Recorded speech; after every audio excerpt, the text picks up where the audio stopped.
Check किया था।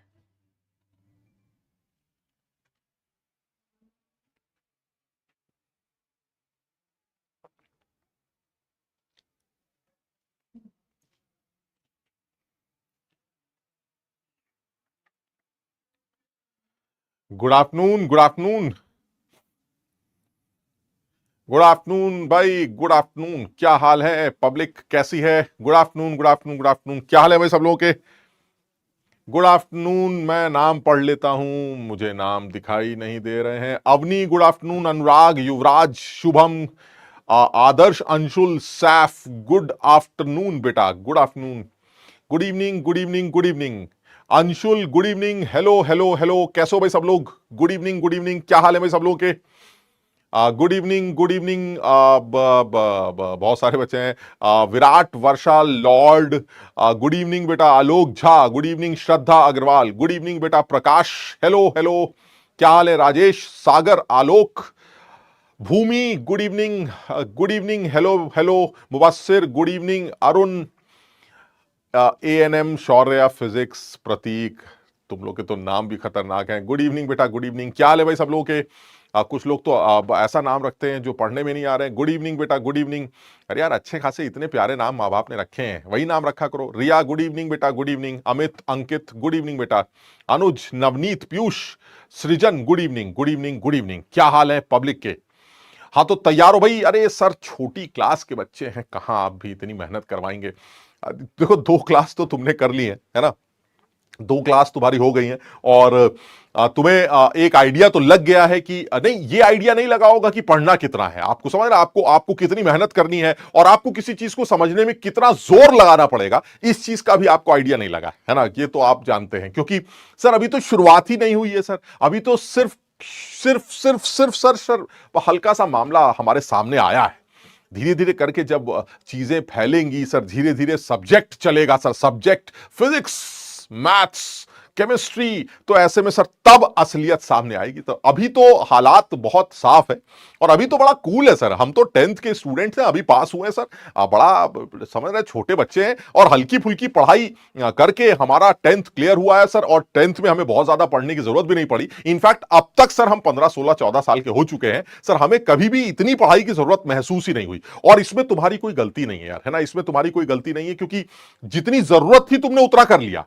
भाई अननेसेसरी कोई ये क्यों करेगा कि सर मैं सेकंड क्लास में हूं और मैं रात दिन पढ़ाई करता हूं? अबे पागल हो गए हो क्या? सेकंड क्लास का बच्चा रात दिन पढ़ के करेगा क्या? आप समझ रहे? तो जितनी जरूरत थी आपने उतना किया। 10th में तक आपको जितनी जरूरत थी आपने उतना किया।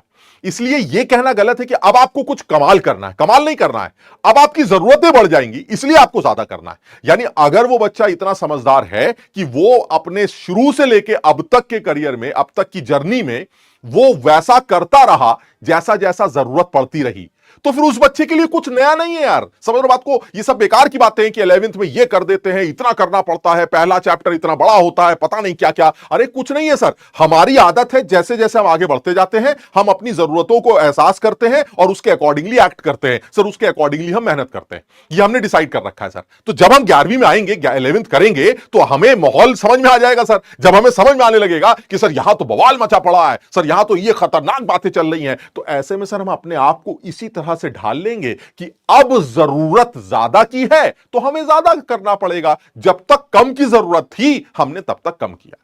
मेरी बात सब लोग समझ रहे हैं? तो यानी मैं सिर्फ ये बोलना चाह रहा हूं कि तुम सब लोग पढ़े लिखे समझदार हो, इतने बड़े हो चुके हो कि ये कहना तो बहुत गलत होगा कि तुम्हारे साथ कुछ बहुत नया हो जाएगा, बहुत मुश्किल सा तुम्हारे सामने कुछ आएगा। ये सब बेकार की बात। मुझे सिर्फ इतना ही समझ में आता है कि आपको अगर इस चीज का एहसास है कि किस टाइम पर कितनी चीजों को करने की जरूरत पड़ती है, आपके लिए कितना जरूरी है, तो आप उस टाइम पर अपने आप को उसी हिसाब से मोल्ड करेंगे और अपने आप से उसी हिसाब से मेहनत करना स्टार्ट कर देंगे। हाँ, टीचर का जो फर्ज है वो क्या है? टीचर ये जरूर आपको बताएगा कि आपको कोशिश ज्यादा से ज्यादा करनी है, इसमें तो कोई डाउट नहीं है। टीचर जरूर आपको ये बात बताएगा कि आपको अपने एफर्ट्स को लगातार बढ़ाना पड़ेगा, क्योंकि ये वो तैयारी होगी या ये वो एग्जाम होगा जो धीरे धीरे करके आपको अपना लेवल या आपको अपने स्टडी आवर्स लगातार बढ़ाने ही पड़ेंगे। आप कभी भी रिलैक्स नहीं हो पाएंगे आगे के आने वाले 2 सालों। तो इसलिए सबसे पहले भाई, जो लोग भी यहां जुड़ना चाह रहे हैं या पीडब्ल्यू के साथ इस बैच में जुड़ रहे हैं या जुड़ चुके हैं या जुड़ना चाह रहे हैं, वो सबसे पहले अपने आप इस बात को तैयार कर लें, अपने आप को मना लें कि भाई कोशिश लगातार करनी पड़ेगी, थोड़े से मेहनत बढ़ानी पड़ेगी। अब तक जिस तरह से टाइम गुजरा है उतनी आसानी से हमें ये मंजिल नहीं मिलेगी, इसमें कोई डाउट नहीं।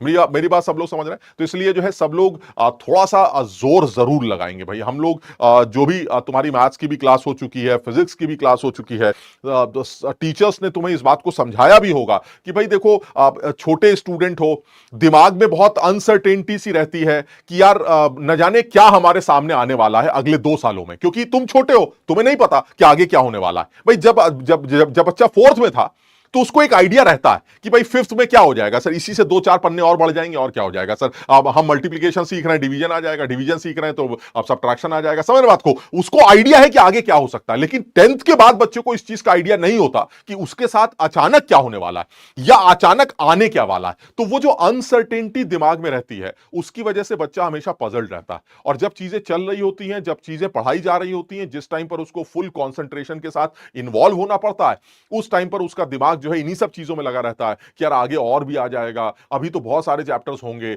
मुझे लगता है फिजिक्स अभी और भी टफ है, मुझे ऐसा लगता है मैथ्स में भी अभी बहुत सारी चीजें हैं, केमिस्ट्री में भी कुछ ना कुछ जरूर गुल खिलाए जाएंगे बाद में चल के, यानी कुछ ना कुछ आगे बहुत कुछ है। उस चक्कर में जो चल रहा होता है वो उसको भी कॉन्सेंट्रेट नहीं कर पाता और वो पूरी तैयारी उसकी बर्बाद हो जाती है। इसमें सबसे ज्यादा रोल जो है वो टीचर्स का आने वाला है। और वो रोल ये है, हम तुम्हें हर बार ये बताएंगे कि भाई देखो ऐसा है, परेशान नहीं होना है, अभी चीजें शुरू हुई हैं और ये इसी तरह से रहने वाली हैं। और अगर ये इसी तरह से रहने वाली हैं तो आप सिर्फ कहना मानेंगे, आप इतने समझदार नहीं हैं, आप आगे की चीजों को नहीं जानते, बट आपके टीचर्स पर आप अगर ट्रस्ट करते हैं तो उस ट्रस्ट के भरोसे या उस ट्रस्ट पर के हिसाब से आपको जो भी कुछ बताया जा रहा है, आपको जो भी कुछ बताया जाएगा, आपको वो चीज फॉलो करनी पड़ेगी। यानी मेरे हिसाब से भाई देखो बहुत साफ है, बहुत क्लियर है, सारे लोग तुम्हें समझाते हैं, सारे लोग तुम्हें समझाएंगे भी। 10th के एग्जाम के बाद एक अच्छा रिजल्ट आ गया, ठीक है, किसी के 70% आ गए, किसी के 80 आ गए, किसी के 90 आ गए, किसी के 95 98 आ गए, सब सही है सर। जो भी मार्क्स हमारे आए, उस मार्क्स को लेकर हमने कुछ कॉन्फिडेंस लिया। जिनके बहुत अच्छे मार्क्स आए उनको एक अच्छा कॉन्फिडेंस मिला, जिनके मार्क्स बहुत अच्छे नहीं आए उन्होंने ये सोचा कि अरे यार कोई बात नहीं, अब आगे करके दिखाएंगे, क्योंकि वो मार्क्स कहीं मैटर नहीं कर रहे हैं, वो अलग बात, बट एक कॉन्फिडेंस जरूर तुम्हें दे रहे हैं। वो कॉन्फिडेंस के साथ या फिर जब आप उस कॉन्फिडेंस के साथ 11th की क्लास में एडमिशन ले रहे हैं या आप तैयारी करने की सोच रहे हैं, ये सोच के कि नहीं मुझे तो इस बार कुछ ना कुछ करके दिखाना है, तो ऐसे में भाई टीचर्स को जरूर भरोसा करना है, टीचर्स पर पूरा ट्रस्ट करना है। जो तुमसे करने के लिए कहा जाए वो तुम्हें काम करने हैं। आप अभी छोटे हैं, आप बहुत ज्यादा नहीं जानते आगे की चीजों के बारे में। और साथ ही साथ जो बच्चे इस चक्कर में रहें कि मैं सर सर्च कर लूंगा यूट्यूब पर, मैं सोशल मीडिया पर चेक करके देख लेता हूं सर कि तैयारी कैसे की जाती है या फिर कम समय में हम कैसे बड़ा गोल अचीव कर सकते हैं, तो मैं तुम्हें सजेस्ट करूंगा यार इस सोशल मीडिया के इस सेक्शन से तो बिल्कुल दूर रहना। तुम ये जो कहानीबाजी है कि हम ये कर देंगे, हम 2 दिन में ये कर देते हैं, तुम हैरान हो जाओगे ये सोच के जिसके लिए तुमको इतना समझाया जा रहा है। पिछले तुम्हारे लॉन्च से लेकर अर्जुना जेई 2.0 के लॉन्च से अलग सर ने भी तुम्हें समझाया, टीचर्स ने भी तुम्हें समझाया, अभी तुम्हारी 2 क्लासेस हो चुकी हैं उसमें भी टीचर्स ने समझाया, मैं भी तुम्हें यह बात समझा रहा हूं कि भाई ये बड़ा काम है, ये कोई छोटा काम नहीं है, आपने एक बड़े काम को करने का बीड़ा उठाया है, आप बड़ा काम करने जा रहे हैं। ये क्या पॉसिबिलिटी है या ये क्या बेकार की बकवास है कि 3 दिन में तुम AIR 1 ला सकते हो, 1 महीने पढ़कर तुम IIT टॉप कर जाओगे, तुम दुनिया जीत जाओगे। ये क्या वाहियात बातें हैं जिसका कोई सिर पैर नहीं। अभी से इस बारे में पढ़ना या इस बारे में सुनना या समझना बिल्कुल बेवकूफी है। आप अपने आप को सिर्फ मिसलीड कर रहे हैं, ये पूरे वीडियोस आपको मिसलीड कर रहे हैं। जिस बच्चे के पास अभी 1 साल 2 साल का टाइम होता है उसको ये बकवास देखने की जरूरत नहीं है। उसको सिर्फ एक काम करना है, सर ये बताइए ये चैप्टर कैसे पढ़ना है, इसमें क्या क्या चीजें पढ़ाई जाती हैं, आप ये बताइए मुझे सवाल कहां से करने हैं, बस आपका काम खत्म। सर अब मैं लग जाऊंगा, ये चैप्टर कंप्लीट कर दूंगा, मुझे इससे ज्यादा कुछ नहीं करना है। सर मैं ये 3 दिन के अंदर ये हीरो नहीं बनना चाहता, मैं 1 महीने के अंदर IIT टॉप नहीं करना चाहता। सर ऐसा मेरा कोई इरादा नहीं है, क्योंकि मुझे पता है ये आसान एग्जाम नहीं है। इस तरह के वाहियात सोशल मीडिया पर आने वाले वीडियोस से या इस तरह की बातों से मुझे दूर रहना है। आप समझ रहे हैं मेरी बात को? हाँ सर, जब 1 महीना बचेगा या 3 दिन बचेंगे तब की तब सोचेंगे सर, है ना? अभी से ये सोचना कि 3 दिन में कुछ करके दिखाऊंगा और मैं उस 3 दिन के लिए बैठ जाऊं, तो ये तो बहुत बड़ी बेवकूफी। तुम्हारे पास पूरा वक्त है, तुम बहुत समझदार हो, बहुत इंटेलिजेंट हो, तुमने बहुत मेहनत की है, तुमने लाइफ का एक इंपॉर्टेंट हिस्सा गुजारा है। बच्चे की लाइफ के 3 हिस्सों में से तुमने एक हिस्सा गुजारा है, और उस एक हिस्से में हमसे सिर्फ पढ़ाई के लिए कहा जाता है। लाइफ के 3 पोर्शंस को डिवाइड किया जाए तो एक यंग एज होती है जो अब आएगी तुम्हारी, एक बूढ़ी वाली एज होती है जो बाद में आती है, और एक बच्चे वाली एज होती है जिसमें हर एज का अपना काम है। ये वाला जो एज है इसमें पढ़ाई करने का काम, अभी तक तुमने वो काम किया नहीं है। आप ईमानदारी से अगर दिल पर हाथ रख के जवाब दें तो आप सब लोग यही बोलेंगे, हाँ सर 15-14 साल हो चुके हैं सर, लेकिन एज सच कुछ बहुत मेहनत जैसा मुझे याद नहीं आता सर। मुझे ये याद नहीं आता कि मैं कब रात रात भर पढ़ा हूं, लगातार पढ़, हाँ सर ठीक है 1-2 एग्जाम्स के लिए रात भर जाग गया हूंगा, हो सकता है सर, लेकिन ये कि मेरी रेगुलर स्टडीज इस तरह की रही है सर, मैं डेली 2 बजे सोता था, सुबह 6 बजे उठ जाता था सर, मैं रेगुलर बेसिस पर 8-8 12-12 घंटे पढ़ाई करता था, ऐसा तुमने कभी नहीं किया। आप समझ रहे हैं? और ये सारे बच्चे मानते हैं इस बात को। हाँ ठीक है सर, बोर्ड्स के एग्जाम्स के लिए थोड़ा सा मेहनत की वो अलग बात है, बट अल्टीमेटली सर ये रेगुलर बेसिस पर मैंने ऐसा कभी भी नहीं किया। और अगर ऐसा नहीं किया तो आपकी लाइफ का एक हिस्सा खत्म होने वाला है, अब आप दूसरे हिस्से में एंटर करने वाले हैं, दैट इज यंग एज। उससे पहले कम से कम जो इस पोर्शन का काम है वो काम तो कर लो। तुम्हें मौका मिला है, तुम्हें मौका मिला है इस पोर्शन का काम खत्म करने का, एंड दैट इज पढ़ाई करने का। तो आपके पास 2 साल का टाइम है, जिस जो जो जो जो जितनी कोशिश कर सकते हो इस कोशिश में इन्वॉल्व हो। जितनी कोशिश कर सकते हो का मतलब यह नहीं होता कि तुम आज से ही उल्टा खड़े हो जाओगे, सर मैं तो तपस्या कर रहा हूं, सर मैं तो पागलों की तरह मेहनत करूंगा। ये एक दिन का काम नहीं होता यार, समझ लो बात को। और अननेसेसरी इस तरह से एक दिन में कुछ करने का कोई फायदा भी नहीं है, 2-3 दिन में हवा निकल जाती है, समझ लो बात को। टाए टाए फिस खत्म होगा सर, हमारे बस का नहीं है सर, इतनी मेहनत कौन करेगा, आप समझ रहे हैं? लेकिन आप रेगुलरली धीरे धीरे करके, थोड़ा थोड़ा करके आप अपने आप की सिटिंग आवर्स चेंज करें, आप बैठने के टाइम को बढ़ाएं। आप हर बार जो 10 मिनट में अब तक की पढ़ाई इसी तरह की थी सर, हर 10 मिनट में उड़ जाते थे सर, नमकीन खाने चले गए सर, बिस्किट खाने चले गए, अब भाई बहन को छेड़ने चले गए, परेशान करने चले गए, कुछ डिस्कशन करने चले गए सर, टीवी देखने चले गए। अब ये काम नहीं चलेगा, अब आपको रेगुलर बेसिस पर 1-1 2-2 घंटे अपनी सीटिंग आवर्स को बढ़ाने पड़ेंगे सर। आपको ये बैठना पड़ेगा सर, मुझे कुर्सी पर बैठना सीखना है सर, अब तक तो मैं कुर्सी पर बैठ ही नहीं पाता सर, अब मुझे कुर्सी पर बैठना सीखना है सर।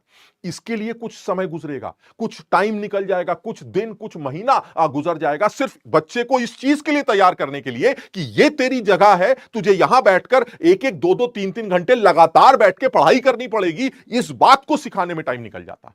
आप समझ रहे हैं? तो इसलिए यार ये जो चीज है ये एक अच्छी चीज है, जो तुमने सोची है, तुमने अच्छा सोचा है।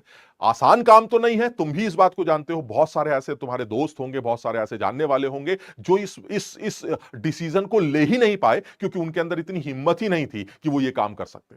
ठीक है ना? तो तुमने कम से कम पहला स्टेप फॉलो किया, ये बहुत बड़ी बात है। तुमने एक हिम्मत दिखाई कि नहीं नहीं सर, मैं कोशिश करने के लिए तैयार हूं, आप लोगों के साथ आगे बढ़ने के लिए तैयार हूं। तो मुझे ऐसा लगता है कि भाई ये सारे बच्चे जो आज यहां पर आए हैं, जो ये बैच ज्वाइन कर चुके हैं या ज्वाइन करने वाले हैं, या कहीं पर भी जेई की तैयारी के बारे में सोच रहे हैं, अब मेरा सजेशन यही है कि यार बैंड बजा दो एकदम, समझ लो बात को। आप ऐसा नहीं है कि ये 1-2 दिन का काम है और 1-2 दिन पढ़ाई करनी है सर, धीरे धीरे शुरू करेंगे सर, अभी आदत नहीं है सर। ठीक है सर, मैं कोशिश कर रहा हूं, इधर 2-3 महीने कोशिश करूंगा सर, 2-2 4-4 घंटे कुछ मेहनत करूंगा सर, धीरे धीरे पढ़ाई की स्टडी आज बढ़ाऊंगा। हो सकता है 11th में बहुत अच्छा ना कर पाऊं, लेकिन सर अभी मेरे पास उसके बाद भी टाइम रहेगा सर। मैं आदत बना रहा हूं सर, मैं एक बार आदत में आने वाला हूं, और एक बार मैं आदत में आ गया तो सर फिर मुझे ज्यादा टाइम नहीं लगेगा सर, क्योंकि सिलेबस वही 11वीं 12वीं का सिलेबस है सर, मैं कर लूंगा सर, कोई दिक्कत नहीं।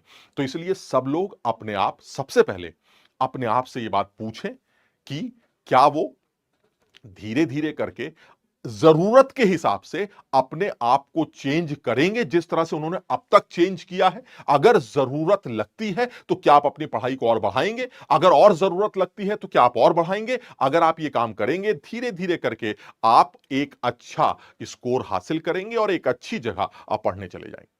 तो भाई मेरा सिर्फ यही तुम सब लोगों से कहना है, और बहुत क्लियर है, और ये कोई नई बात नहीं कर रहा हूं यार, है ना, समझ रहे हो, कोई ये नई बात नहीं कर रहा हूं। सारी दुनिया यही सब समझाती है यार, जो मिलता है सर हमें यही समझा रहा है। आज कोई आप पहली बार करने नहीं आए सर, जो मिलता है यही, अरे बेटा अब तो 11th है, 11th तुम नहीं जानते। और ये बड़ा कॉमन डायलॉग हो गया सर, 11th का पहला चैप्टर ना पूरा 10th होता है सर, ये बड़ा कॉमन हो गया सर। मैं ये देखना चाहता हूं ये किस सब्जेक्ट के पहले चैप्टर की बात हो रही है सर। फिजिक्स का पहला चैप्टर तो ऐसा नहीं होता सर, मैथ्स का पहला चैप्टर भी ऐसा नहीं होता, लेकिन सर हाँ केमिस्ट्री का पहला चैप्टर ऐसा होता है, तो सर ये तो बड़ा गड़बड़ हो गया। गड़बड़ नहीं है, ये तो फायदा हो गया। क्यों? क्योंकि सर वहां पर अभी जो चीजें चलेंगी शायद वो उतनी हाई फाई न हो, तो हमें कुछ टाइम ज्यादा मिलेगा अपने इस चैप्टर को सीखने में, जो कि केमिस्ट्री का सबसे इंपॉर्टेंट चैप्टर माना जा सकता है पूरी फिजिकल केमिस्ट्री का। आप समझिए बात।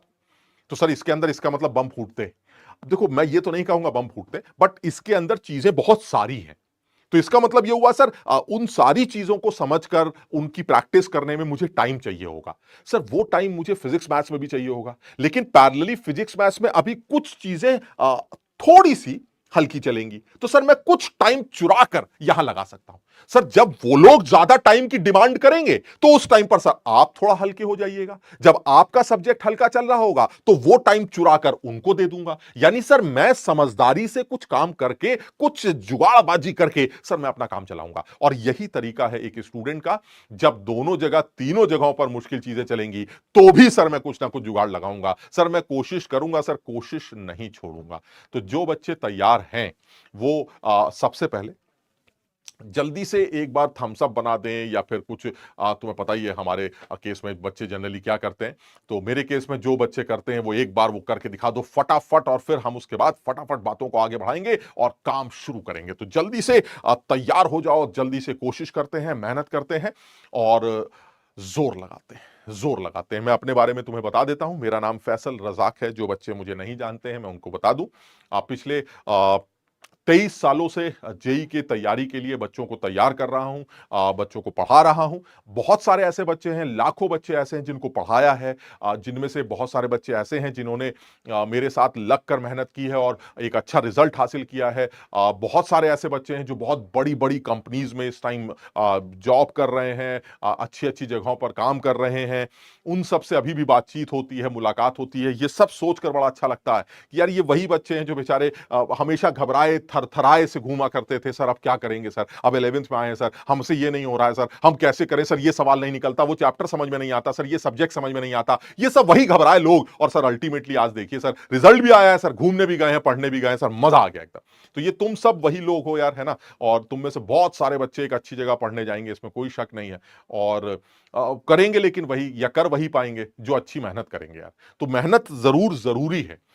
फिर मैं बोलूंगा, इसका यह मतलब नहीं है कि मेरी क्लास खत्म होते ही तुम उल्टा खड़े हो गए और पागलों की तरह पढ़ने लग गए। इसका यह मतलब बिल्कुल नहीं। इसका मतलब यह कि सर मैं चिंतन कर रहा हूं सर, मैं सोच रहा हूं सर, है ना। मैं आपकी बातें और हमारे फिजिक्स के सर, मैथ्स के सर, उन्होंने भी हमें ये बातें समझाई हैं। मैं समझ रहा हूं सर चीजों को, मैं थोड़ा सा एनालाइज कर रहा हूं कि मुझे किस तरह से चीजें बदलनी पड़ेंगी, किस तरह से चेंज होना पड़ेगा।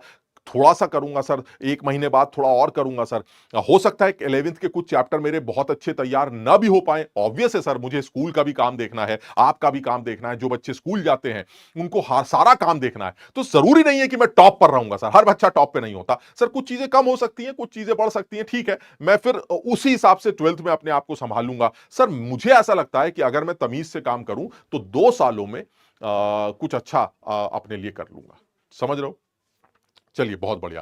तो चलिए हम इस बात को स्टार्ट करते हैं। मैं सबसे पहले ये बता दूं कि ये फिजिकल केमिस्ट्री का पोर्शन है जिसके जो आपके साथ डिस्कस किया जाएगा। मैं अपने हिसाब से तुम्हें ये जरूर बता दूंगा कि मैं तुम्हारे साथ क्या करने जा रहा हूं, और फिर तुमसे क्या उम्मीद करूंगा ये भी तुम्हें बता दूंगा। और ये बहुत शॉर्ट में तुम्हें बताऊंगा ताकि हम अपनी पढ़ाई स्टार्ट कर सकें। और ये पहली क्लास है, इसलिए बहुत बेसिक चीजों को ही डिस्कस करेंगे। और फिर वही बोलूंगा कि देखो, ये एक्सपेक्टेशन कभी भी किसी भी सब्जेक्ट से नहीं होनी चाहिए कि हमें मजा आना चाहिए सर। मुझे ये चीज कभी भी समझ में नहीं आती। मजा आना चाहिए एक अलग चीज है। आप समझिए बात को कि भाई वाह वाह वाह वाह, अरे अरे सर ये तो बड़ा आसान, मजा आ गया सर, मजा आ गया, चलिए आगे बढ़िए, अरे ये भी बड़ा आसान। यार ये समझो बात को, जिस चीज की तुम तैयारी कर रहे हो, जिसके बारे में इतना कुछ सुन चुके हो, हर कोई आके न जाने क्या क्या सुना के चला जाता है, तुम्हें लगता है कि उसकी हर क्लास में तुम्हें मजा आने वाला। तुम्हें लगता है कि क्या वाओ वाओ वाओ चले। अरे सर नहीं, ऐसा नहीं है। मैं समझ रहा हूं बात को सर, कहीं ना कहीं मेरे सर में दर्द होगा सर, क्लास के बाद मेरे सर में दर्द होगा सर, मुझे समझ में आता है। वो जो वाओ फैक्टर है, वो वाओ फैक्टर सिर्फ ये सोच के आना चाहिए हर क्लास में, अरे यार क्या बात थी यार, बड़ा जबरदस्त कॉन्सेप्ट था, सर में दर्द हो गया, कुछ मिस हो रहा है, जल्दी से क्लास खत्म होगी, मैं आधे घंटे के लिए उस क्लास को रिवाइज करूंगा क्योंकि वो बड़ा इंपॉर्टेंट है। आप समझ रहे हैं, कुछ हड़बड़ाहट, कुछ वाव वाला फैक्टर वो इस तरह का होना चाहिए, ये वाव फैक्टर इस तरह से नहीं होना चाहिए। और कैसा चल रहा है, अरे यार बड़ा मजा आ रहा है भाई, बहुत सिंपल है, बड़ा मजा आ रहा है, हर चीज हवा में निकल जाती है एकदम चुटकियों में। इसका मतलब है कि कुछ गलत हो रहा है। आप समझ रहे हैं, अगर कुछ ऐसा हो रहा है तो इसका मतलब कुछ गलत हो रहा है, क्योंकि हर चीज हवा में चुटकियों में निकल के आ रही है। आईआईटी की तैयारी करने वाला बच्चा, जेई की तैयारी करने वाला बच्चा इस तरह से इतना खुश, तो कुछ समस्या है, ये तो कुछ गड़बड़ है। हाँ, ये है कि टीचर्स फिर भी अपनी तरफ से कोशिश करेंगे सारे के सारे कि भाई बच्चे को एक एक कंफर्ट जोन के अंदर रखा जाए और उसको चीजों को जितना अच्छी तरह से समझाया जा सके या जितना आसानी से उसको समझाया जा सके उसको समझाया जाए। आप समझ रहे हैं, लेकिन फिर मैं बोलूंगा, जब चीजें मुश्किल होती हैं तो वो मुश्किल ही होती हैं।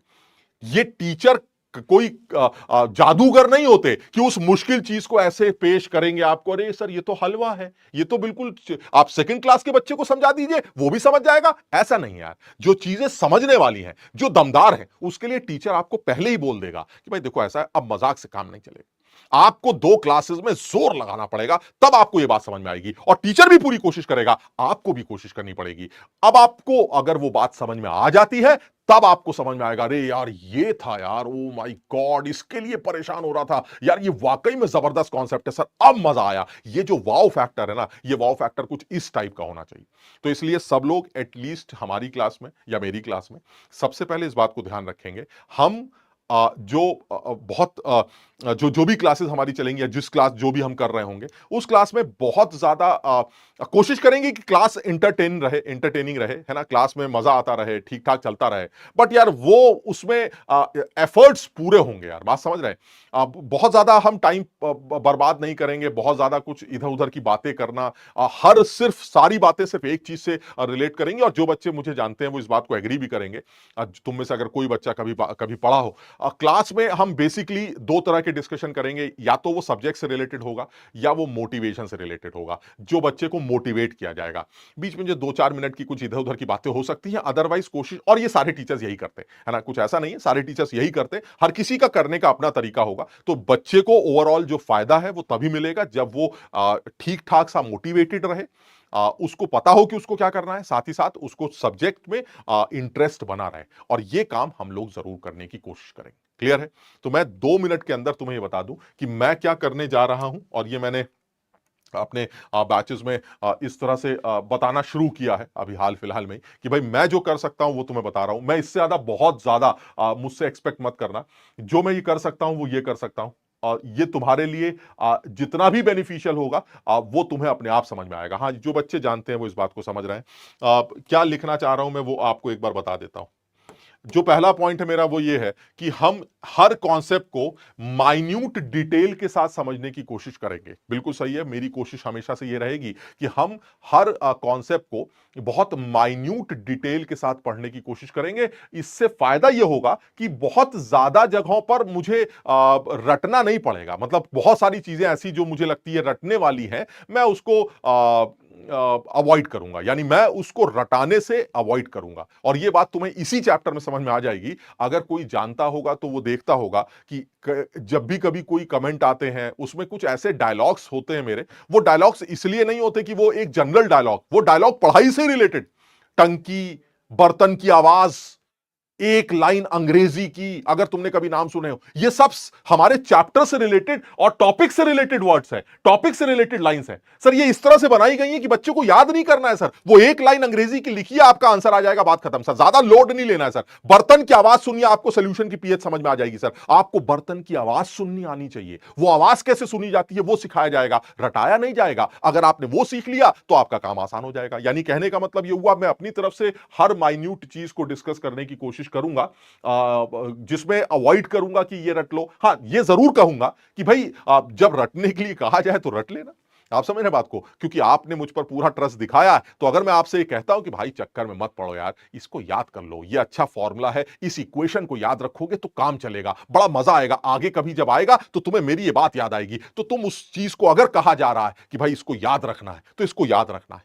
केमिस्ट्री में जब यह बोला जाता है कि इसको याद रखना है, मैं ये सारी बातें आज फर्स्ट क्लास से इसलिए बोल रहा हूं क्योंकि मैंने ये प्रॉब्लम्स फेस की। जब मैं बच्चे से ये कहता हूं कि यार ये केमिस्ट्री, इसमें लॉग ले लेंगे, लॉग लेने के बाद log A into B is equal to log A plus log B की प्रॉपर्टी यूज करेंगे और उसके बाद एंटी लॉग लेकर आपका आंसर आ जाए। तो उस बच्चे की आंखें ऐसी हो जाती, वो कहता क्या लॉग ले लेंगे, फिर log A B is equal to log A plus log B लिखेंगे। उसको वहीं पर दिमाग खराब होने लगता है क्योंकि वो ये एक्सपेक्ट ही नहीं करता कि केमिस्ट्री में भी ये होता है। यार केमिस्ट्री में भी ये होता है और इससे ज्यादा होता है भाई, जहां जहां होगा तुम्हें दिखाऊंगा मैं। लेकिन जब यही चीज फिजिक्स में होती है, जब यही चीज मैथ्स में होती है, तो उस टाइम पर आदमी नॉर्मल रहता है। हाँ ठीक है, log A B equal to log A plus log B, बिल्कुल सही है, लॉग का एंटी लॉग ले लेंगे, आंसर आ जाएगा, बहुत बढ़िया। उस टाइम पर वही चीज वो नॉर्मल लगती है। और केमिस्ट्री में जब वही चीज आती है तो लोगों की आंखें बड़ी हो जाती हैं। भाई देखो ऐसा है, तुम्हें समझना चाहिए इस बात को, हमारी फिजिकल केमिस्ट्री में भी सवाल ही आते हैं, नुमेरिकल्स ही हैं, और अगर उसमें नुमेरिकल्स ही हैं तो कहीं ना कहीं अलग अलग तरह की गणित लगती होगी। अब जब यहां गणित लगेगी तो आपको अपनी आंखें बड़ी करने की जरूरत नहीं। जिस तरह से वहां गणित के फॉर्मूले याद किए जाते थे उसी तरह से यहां पर भी उनको यूज करना पड़ेगा। जिस तरह से वहां पर फिजिक्स के फॉर्मूले याद करके आप सवालों को अप्रोच करते थे, उसी तरह से यहां पर भी कुछ चीजें याद करके आपको सवालों को अप्रोच करना पड़ेगा। इसलिए जब यहां कुछ याद करने के लिए कहा जाए या कोई फॉर्मूला ध्यान रखने के लिए कहा जाए तो आंखें बड़ी मत करना। क्यों? क्योंकि यह हर सब्जेक्ट में किया जाता है, ये सिर्फ केमिस्ट्री की कहानी नहीं है। तुम्हें पता नहीं क्यों ऐसा लगेगा कि जैसे ही टीचर बोलेगा भाई ये वाला फॉर्मूला याद कर लो, ये इंपॉर्टेंट है, तो फौरन बच्चा कहेगा सर मैं आपसे कह रहा था केमिस्ट्री रटने वाला सब्जेक्ट है सर, आप रटने के लिए बात कर रहे हैं, आप रटने की बात क्यों कर रहे हैं। एक्चुअली वो ये बात भूल जाता है कि मैथ्स भी ट्रिग्नोमेट्री के 3600 फॉर्मूले याद किए बिना करना बेवकूफी। इसी तरह से फिजिक्स में भी कोई भी चैप्टर करते वक्त कुछ फॉर्मूले ऐसे होते हैं जो बच्चे को ध्यान रखने पड़ते हैं। वो अलग बात है कि उसको डिराइव करा जाता है, लेकिन एग्जाम में क्या हर फॉर्मूला डिराइव किया जाता है? नहीं सर, हमने ध्यान कर रखा है, हम सीधे फॉर्मूला लगाते हैं। तो जब हर चीज हर जगह याद की गई है तो केमिस्ट्री में भी जब कोई चीज याद करने के लिए कही जाए तो आप उसको याद रखिएगा। क्लियर है? आप उसको याद रखने की कोशिश करिएगा। ठीक है, चलिए सर दूसरी बात करते हैं। दूसरी बात क्या है सर? दूसरी बात यह है कि हम कोशिश करेंगे कि जो हमारा डिस्कशन हो उसमें हम हर लेवल को कवर करें, यानी एनसीईआरटी के पूरे लेवल को कवर करने की कोशिश करें और साथ ही साथ जेई के पूरे लेवल को कवर करने की कोशिश करें। यानी हम ये कोशिश करेंगे कि आपको अननेसेसरी एनसीईआरटी के लिए कुछ और नया करना या जेई के लिए कुछ और नया करना, इसकी जरूरत नहीं होगी। इससे फायदा होगा कि आप बोर्ड्स और कॉम्पिटिटिव लेवल पर अपने आप को तैयार महसूस करेंगे, मजबूत महसूस करेंगे। क्लियर है? समझ में आई ये वाली बात? तो ये दूसरा होगा काम जो मैं करूंगा, ये वो काम है जो मैं करूंगा आपके साथ। तीसरा, होमवर्क के लिए और डीपीपी के लिए कोशिश की जाएगी कि आपको डीपीपी और होमवर्क प्रोवाइड किया जाए, जिससे कि आप रेगुलर बेसिस पर अपने आप को चेक कर सकें, टेस्ट कर सकें, रिवाइज करते रहें चीजों को, और ये आपके लिए हेल्प करेगा। इससे प्रैक्टिस होगी, हमारी खूब प्रैक्टिस होगी और हम जो है चीजों को पकड़ के चलेंगे आगे। ठीक, ये मेरा काम होगा। आपसे जो उम्मीद की जाएगी वो ये की जाएगी। ऐसा नहीं है कि मैं आपसे कुछ बहुत यूनिक उम्मीद की बात करता हूं, मैं आपसे उसी चीज की उम्मीद करता हूं जिस चीज को सोचकर आप यहां पढ़ने आए। आप अगर यहां एडमिशन लेने आए हैं या आपने एडमिशन ले लिया है या लेंगे या लेना चाहते हैं, आप क्या सोच के लेना चाहते हैं? सर मैं क्लास अटेंड नहीं करूंगा, सर मैं क्लास अटेंड नहीं करूंगा। तो फिर तो बेकार हो गया सर। जब आप क्लास ही अटेंड नहीं करेंगे तो फिर करने क्या आ रहा है? इसका मतलब ये हुआ कि आप क्लास अटेंड करेंगे? हाँ सर क्लास तो अटेंड करूंगा, यही आपसे उम्मीद कर रहा हूं। मैं आपसे यही उम्मीद कर रहा हूं कि आप क्लास अटेंड करें। क्लियर है? तो सर ये तो बिल्कुल नॉर्मल है सर, आपकी ये एक्सपेक्टेशन हम पूरी कर सकते हैं। हम क्लास, सर कोई मजबूरी हो गई अलग बात है सर, कुछ वजह से कहीं हम चले गए या कोई बहुत जरूरी काम आ गया, कोई मेरे स्कूल का एग्जाम आ गया, वो अलग बात है सर। बट मैं क्लास अटेंड नहीं करूंगा तो कर क्या रहा हूं सर? मैं ये बैच इसलिए ले रहा हूं या ये बैच मैंने इसलिए लिया है क्योंकि मुझे क्लासेस करनी है। बस इतना ही एक्सपेक्टेशन है आपसे। दूसरा, अगर आप क्लासेस कर रहे हैं तो आपसे ये उम्मीद की जाती है कि आप जो क्लास में कराया जाए उसको लिख लें। आप समझिए, यानी जरूरी नहीं है कि वो उतना ही खूबसूरत तरीके से लिखा जाए, बट एटलीस्ट जो क्लास में कराया जा रहा है उसमें जो मेन पॉइंट्स है आप उसको मेंशन करें। जितने नोट्स अच्छी तरह से बना सकते हैं आप उसको बनाएं। हालांकि इसका भी एक इलाज है मेरे पास, मैं इसके बारे में 4-5 दिनों बाद तुम्हें बताऊंगा कि क्या होने वाला है। बट फिर भी आप कोशिश करें कि आप अपने नोट्स को मेंटेन कर सके क्योंकि वो आपके अपने नोट्स हैं। सर किसी किताब से पढ़ेंगे सर, उसमें न जाने क्या क्या लिखा होगा सर, बहुत मुश्किल हो जाता है उनकी बातें समझना। फिर वो समझाते हैं, फिर हम समझते हैं, फिर हम समझ के उसको नोट करते हैं, नोट करने के बाद हम समझते हैं, उसको याद करते हैं, फिर शॉर्ट नोट्स बनाते हैं। सर बड़ा टाइम बर्बाद होता है सर, हम तो यही खेलते रह जाते हैं, हम तो कलम ही बदलते रह जाते हैं सर। लाल, अरे लाल से नहीं नीला है, ये नीला वाला काम है। फिर एकदम से आदत आ रही है ये तो हेडिंग है, हेडिंग तो लाल पेन से पड़ती है। फिर एकदम से आदत आ रही है ये तो आंसर है, आंसर को तो ग्रीन पेन से लिखते हैं। सर हमारा पूरा टाइम यही हरा पीला नीला करने में निकल जाता। इसका कुछ इलाज है मेरे पास, मैं तुम्हें इसके बारे में डिस्कशन में तुम्हें समझाऊंगा, डिटेल में इस बात को समझाऊंगा, और तुम्हारे लिए वो बात जो मैं समझाऊंगा वो बहुत ज्यादा बेनिफिशियल होगी। अभी के लिए ये मान के चलते हैं कि भाई ये जरूरी है हमारे पास कुछ ना कुछ ऐसा हो जो आपकी भाषा में लिखा हो, जो आप पढ़ाते हैं, जो आप बोलते हैं, वो मेरे पास लिखा हो, चाहे वो प्रॉपर मेरे हैंड रिटन नोट्स क्यों ना हो। ठीक। तीसरी बात, डीपीपी को अटेम्प्ट करना सर, होमवर्क करना सर, ये तो बचपन से ही चला आ रहा है सर, थप्पड़ खाए हैं सर, टीचर के भी खाए हैं, माँ बाप के भी खाए हैं सर, होमवर्क कर ले, होमवर्क कर ले, ये काम कर ले, ये काम कर ले, करूंगा ही सर, है ना। तो ये तो जब बैच ले रहा हूं सर, स्कूल में एडमिशन लिया है सर, मैंने आपकी कोचिंग में भर्ती हुआ हूं, आपकी शागिर्दी में आया हूं, तो सर काम तो करूंगा ही सर। ठीक है सर, कुछ मक्कारी थोड़ी बहुत चलती है, बट ये सर ये आप एक्सपेक्ट कर सकते हैं सर, और मैं तुमसे और कुछ बहुत ज्यादा एक्सपेक्ट नहीं कर रहा हूं, यही एक्सपेक्ट कर रहा हूं सर। एक प्रॉपर शेड्यूल को फॉलो करूंगा। हाँ सर, करना ही पड़ेगा सर, प्रॉपर शेड्यूल को तो फॉलो करते हैं सर, हमने अब तक किया है सर। ऐसा थोड़ी ना है सर हम दोपहर में 2 बजे भी खेलने चले जाते हैं, हम शाम में 6 बजे भी खेलने चले जाते हैं सर, हमारा खाने का कोई टाइम नहीं है सर। हम सुबह उठते ही खाना शुरू कर देते हैं और रात भर खाते रहते हैं, ऐसा तो नहीं है ना सर। हमारी चीजें ज्यादातर शेड्यूल्ड है सर, हम 10वीं पास स्टूडेंट्स हैं सर, इतने दिन हो चुके हैं पढ़ाई करते करते कि हमारा शेड्यूल काफी हद तक सेट हो चुका है। तो बस तुमसे यही एक्सपेक्ट कर रहा हूं कि आप एक प्रॉपर शेड्यूल बना लीजिए अपना। हाँ सर, ठीक है सर, वो बना हुआ है, ऐसा कुछ नया नहीं। और सर आखिरी बात यही है कि जो टेस्ट वगैरह हो उसको कोशिश करें कि भाई रेगुलरली दे सके, किसी मजबूरी की बात अलग है, बट जो भी टेस्ट हम लें आपके, उसको रेगुलरली देने की कोशिश करें, ताकि आइडिया लगता रहे कि आपकी तैयारी किस तरह की चल रही है। ये वो चीजें हैं जो आपसे एक्सपेक्ट की जाएंगी, और मैं आपको सीधी सीधी बता दूं कि ये बहुत सीधा है। ये सारी वो बातें जो आप कर चुके हैं, ये सारी वो बातें जो आप अब तक करते चले आ रहे हैं, मैं कुछ भी नया नहीं बोल रहा हूं, ये सारी आपके मतलब की चीजें हैं, और ये काम आप आसानी से कर सकते हैं। तो सिर्फ इतना ही है, यानी मैं क्या करूंगा वो मैंने आपको बता दिया, आपसे थोड़ी सी उम्मीद करते हैं ये आप कर लीजिएगा। अगर ये कुछ चीजें ये तो नहीं कि आज से ही, बट धीरे धीरे धीरे धीरे करके अगर हमने ये अच्छी हैबिट बना ली 5 7 8 महीने में, तो फिर मुझे ऐसा लगता है कि सर फिर अल्टीमेटली जो जेई का एग्जाम हम देंगे वो बहुत अच्छी तैयारी के साथ निकालेंगे, और बहुत अच्छी तैयारी के साथ देंगे, और मुझे ऐसा लगता है कि हम एक अच्छा स्कोर लेके आएंगे। ठीक है ना। तो भाई तुम सब लोगों को ऑल द बेस्ट, खूब कोशिश करनी है। हम आज शुरू करने जा रहे हैं, इस बात को शुरू करने जा रहे हैं, इस बात को पढ़ने जा रहे हैं, हर हिसाब से शुरू करेंगे, और कोशिश करते हैं कि एक ज़बरदस्त तैयारी जो है वो की जाए। और हमें ऐसा लगता है कि ये एक ऐसी जर्नी है जो शुरू करनी है, इसलिए क्योंकि कुछ अलग सा करके दिखाना है। तो अगर हमें कुछ अलग सा करके दिखाना है तो हमें इस जर्नी में दौड़ना ही पड़ेगा।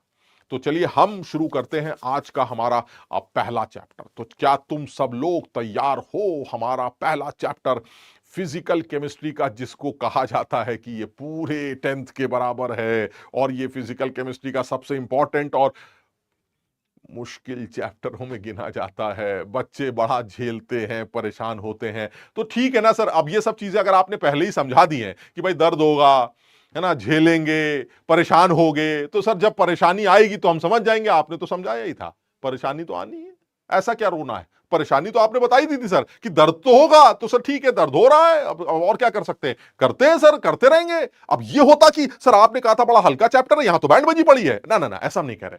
हम ये भी नहीं कह रहे कि चैप्टर तुम सीख नहीं सकते। मैं कंफर्म हूं, ऐसा एक भी बच्चा मुझे नहीं मिला जो 11th के आधे साल के बाद या 12th में पहुंचने के बाद ये कहे कि सर मुझे मोल निकालने नहीं आते। ये तो नहीं होता सर, मुझे मोल कॉन्सेप्ट नहीं आता, ये तो नहीं होता। बहुत सारे बच्चों को ये चैप्टर आसान लगने लगता है, लेकिन फिर वही है, जब कराया जा रहा होता है उस टाइम पर थोड़ी सी तकलीफ होती है, क्योंकि कुछ अजीब सा है, कुछ नया सा है, कुछ कुछ कुछ इंटरेस्टिंग है, कुछ अलग सा है। आप समझ रहे हैं। तो धीरे धीरे करके 1 महीने 2 महीने 3 महीने बाद जब इसके ऊपर कुछ कुछ सवाल करता रहता है बच्चा, थोड़े छोटे छोटे टेस्ट देता रहता है, तो धीरे धीरे करके उसको एक आइडिया लग जाता है कि अच्छा अच्छा ये चैप्टर कुछ इस तरह का है। तो मुझे ऐसा लगता है कि तुम सब लोग कोशिश करोगे ना तो ये चैप्टर भी धीरे से सीख सकते हो। अब बुक्स के बारे में बात की जा रही है, तो नोटबुक्स कितनी बनेंगी? जितनी मैथ्स में तुम नोटबुक्स बना रहे हो, फिजिक्स में नोटबुक बना रहे हो, केमिस्ट्री में भी उतनी नोटबुक बना लेना। फिजिकल केमिस्ट्री के लिए भी यही एक काम कर सकते हैं, एक क्लास की नोटबुक होगी।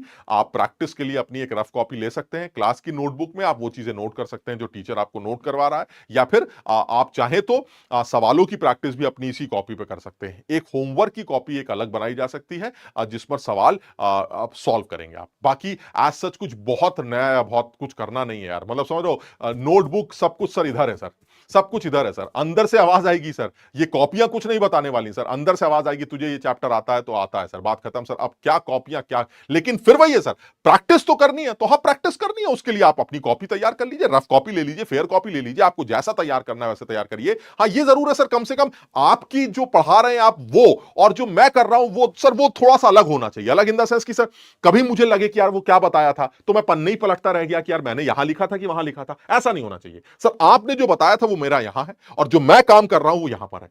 तो सर ये दो चीजें बिल्कुल अलग हैं, मैं अपने हिसाब से काम कर लूंगा। क्लियर है? हाँ, बुक्स का जहां तक कुछ बच्चे पूछ रहे हैं बुक्स कौन सी होनी चाहिए, तो देखो बुक्स में फिर वही बोलूंगा, बुक्स के लिए आप कोई भी किताब अभी अभी आज सच बताना बहुत ज्यादा सही नहीं लगता। क्यों? क्योंकि अभी यार शुरुआत हो रही। मैं अननेसेसरी बड़ी बड़ी किताबों के नाम लेकर फिर ये बोलूं कि यार इन किताबों में बहुत कुछ लिखा है, इनमें इनको समझना पड़ेगा, इनमें टाइम लगेगा, तो मैं अभी इस बारे में कोई बात नहीं कर रहा हूं। मैं इसके लिए एक सरप्राइज तुम्हें दूंगा, है ना, और ये सरप्राइज बहुत जल्दी रिवील भी कर दूंगा ताकि बच्चे का बहुत ज्यादा नुकसान ना हो, उसको ज्यादा से ज्यादा फायदा वो इस चीज का उठा सके। जो नोट्स होंगे, जो आप डिस्कस करेंगे, वो ऐसा कुछ होना चाहिए जो हमारी और आपकी भाषा में हो। हम किसी भी ऐसी चीजों का इस्तेमाल नहीं करेंगे जो अभी हमें जो हमें समझ में आने में तकलीफ। तो अब हमारे लिए इंपॉर्टेंट है, हम मॉड्यूल्स ले सकते हैं, हम पीडब्ल्यू के मॉड्यूल्स परचेज कर सकते हैं। हम अगर हमारे पास कोई पुराने मॉड्यूल्स पढ़े तो हम उसमें से भी अपना काम चला सकते हैं, क्योंकि वो भी एक ऐसी भाषा में होंगे जो मुझे समझ में आएंगे, उसमें से सवाल किए जा सकते हैं। पीवाईक्यूज के लिए कोई बुक ली जा सकती है सर जिसमें पीवाईक्यूज दे रखे हो, वो भी एक समझदारी है सर। ऐसे कोई थ्योरी की कोई किताब होनी चाहिए जिससे मैं रिलेट कर पाऊं, तो उसके लिए सर वही है कि सर जो आप लिखवा रहे हैं, जो आप पढ़ा रहे हैं सर, वही मैं करता हूं, उसी से मेरा थ्योरी मजबूत हो जाएगी। बिल्कुल सही। तो मैं 4-5 दिन के बाद, कुछ दिनों बाद, 1-2 दिन बाद या 2-4 दिन बाद आपको इस चीज के बारे में भी बताऊंगा कि आपको किस तरह से नोट्स तैयार करने हैं और उसके लिए आपका बेस्ट तरीका होना क्या चाहिए। अभी किसी बुक के बारे में कोई डिस्कशन इसलिए नहीं कर रहा हूं क्योंकि मुझे अभी नहीं लगता कि किसी बुक के बारे में बताया जाए और बच्चे से ये कहा जाए कि ये बुक परचेज करो, क्योंकि वो बहुत लॉजिकल नहीं है यार, क्योंकि बुक्स से समझ पाना कोई आसान काम नहीं होता। ठीक है ना? तो इसलिए अभी बुक्स के बारे में कोई डिस्कशन नहीं कर रहा हूं मैं। ये जरूर है कि मेरी खुद की एक हैंड रिटन नोटबुक है, हैंड रिटन बुक है जो मैंने लिखी है, उसके बारे में तुम्हें 1-2 दिन के अंदर बताऊंगा और तुम्हें वो दिखाऊंगा कि एक्चुअली वो जो डिस्कशन, वो जो चीज लिखी गई है वो एग्जैक्टली वही है जो मैं तुम्हें पढ़ा रहा हूं। तो आपको बहुत ज्यादा इन्वॉल्व होना कि लाल पेन, हरा पेन, काला पेन ना सर, मेरे पास वो नोट्स तैयार है सर, मैं उनमें से ही शॉर्ट नोट्स तैयार कर सकता हूं। उनमें से ही एक एक चैप्टर में मैंने 2-2 150-150 सवाल, 120-20, 130-30 सवाल हर चैप्टर में डाल रखे हैं, टोटल मिला के 1200 से ज्यादा सवाल हैं। तो मैं उन 1200 से ज्यादा सवालों की प्रैक्टिस करके भी अपना काम चला सकता हूं, जिसमें पीवाईक्यूज एडवांस के, मेंस के, सबके इंक्लूड किए गए। सर मुझे इसलिए कुछ और नया लिखने या नई किताब की जरूरत नहीं पड़ती, क्योंकि जो आप बोल रहे हैं वो उसी भाषा में वहां पर लिखा गया है, क्योंकि वो हैंड रिटन नोट्स हैं जो मेरे क्लास के नोट्स हैं जो मैंने बनाए। ठीक, तो उसके लिए भी मैं तुम्हें एक हिंट दूंगा, एक एक बात बताऊंगा, जिसको जैसा कन्वीनियंट लगेगा वो करेगा, है ना। तो उसके लिए भी हम इस बारे में बात करेंगे। इजी नोट्स के नाम से ये बुक होगी और उसको आप कहीं पर भी देखकर ले सकते हैं। तो हम इसके बारे में नेक्स्ट 1-2 क्लासेस में डिस्कस करेंगे। बहरहाल, तो हम अब शुरू करने जा रहे हैं अपना पहला चैप्टर, मजबूत चैप्टर। मजबूत चैप्टर, सिलेबस अच्छा है ना, सिलेबस अच्छा है। और चलिए तो हम इसको शुरू करते हैं, पहला चैप्टर स्टार्ट करते हैं।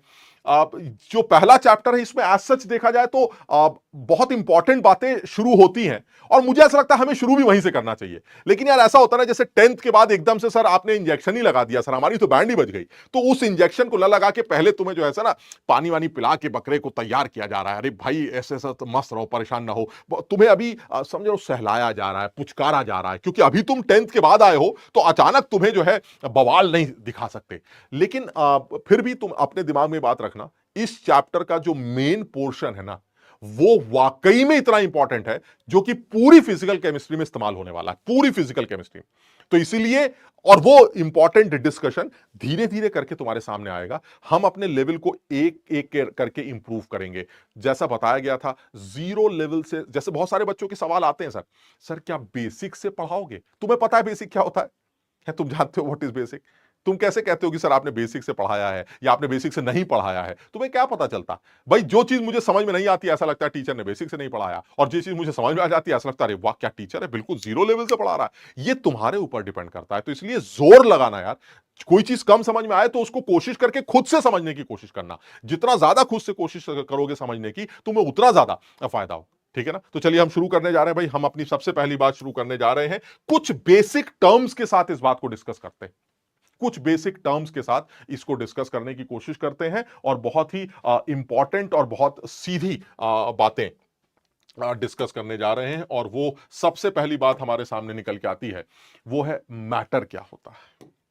बहुत सारे बच्चे समझदार हैं, है ना, बहुत सारे बच्चे समझदार हैं। अच्छा एक चीज और भी है, अब चैट में किसी भी तरह की बकवास बंद करते हैं। आप सर ये लव यू सर, आप you are great sir, OP DP बकरा गोट पोट, ये सब अभी थोड़ी देर के लिए चुप करते हैं। बहुत ध्यान से समझते हैं, जब कुछ पूछा जाए या किसी चीज में अच्छा लगे तो कमेंट करते हैं, मतलब सर हल्का हल्का करते हैं, हल्का करते हैं चीजों को। ठीक, चलिए शुरू करते हैं भाई, शाबाश। चलिए अब बिल्कुल स्टार्ट करने जा रहे हैं अर्जुना जेई 2.0 का फिजिकल केमिस्ट्री का पहला चैप्टर, जिसको बेसिक कॉन्सेप्ट्स ऑफ केमिस्ट्री या फिर मोल कॉन्सेप्ट के नाम से जाना जाता है, जो पूरी फिजिकल केमिस्ट्री का सबसे महत्वपूर्ण चैप्टर है, क्योंकि पूरी फिजिकल केमिस्ट्री में यह चैप्टर कहीं ना कहीं कैसे ना कैसे घूमता रहता है। चलिए शुरू करें भाई, चलिए।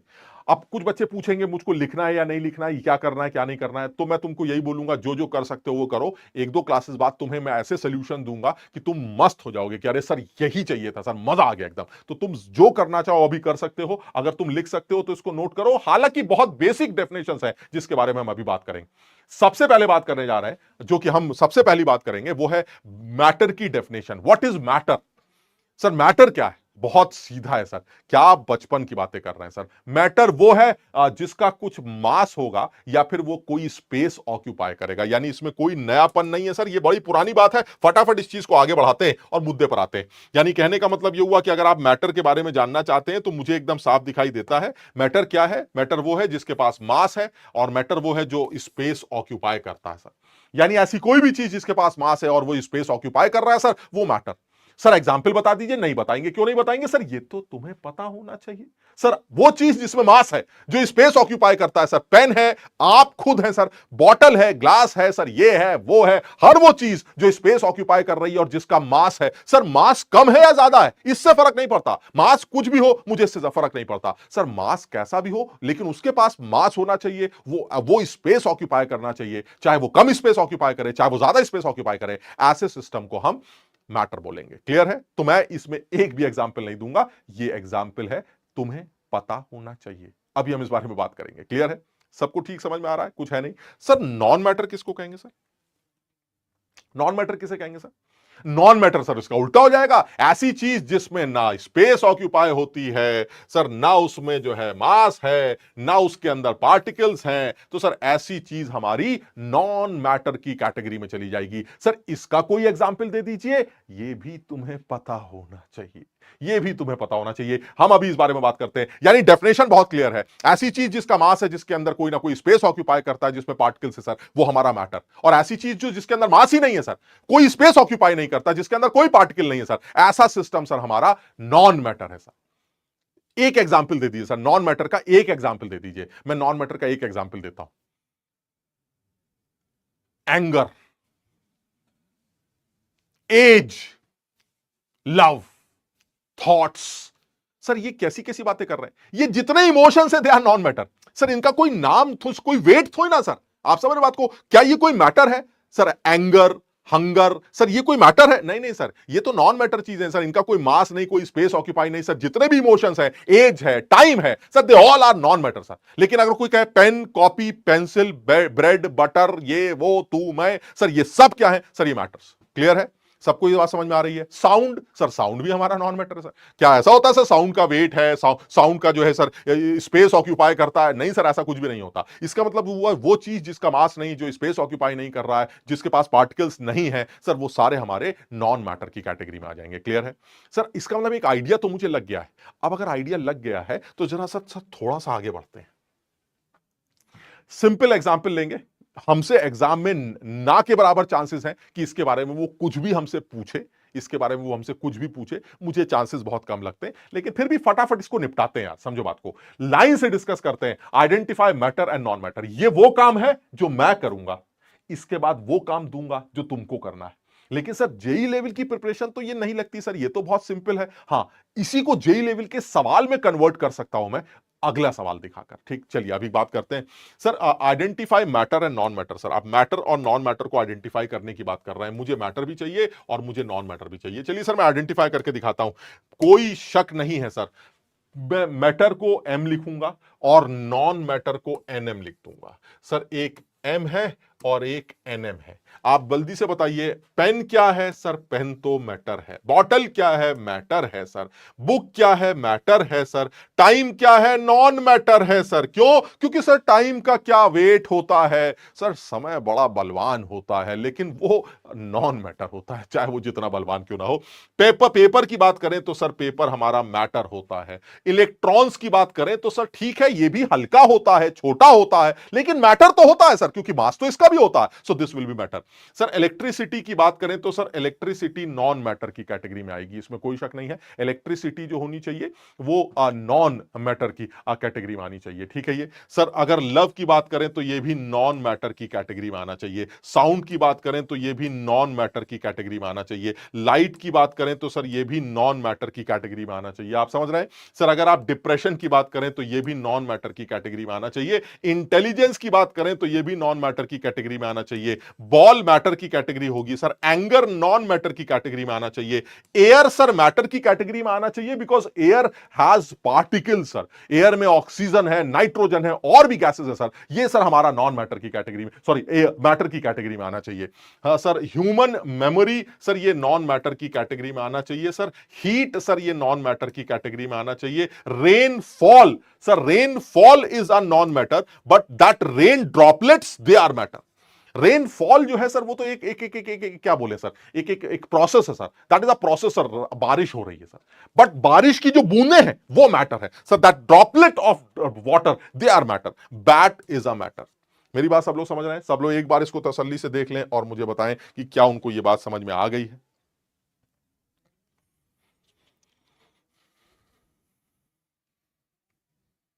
क्लियर है?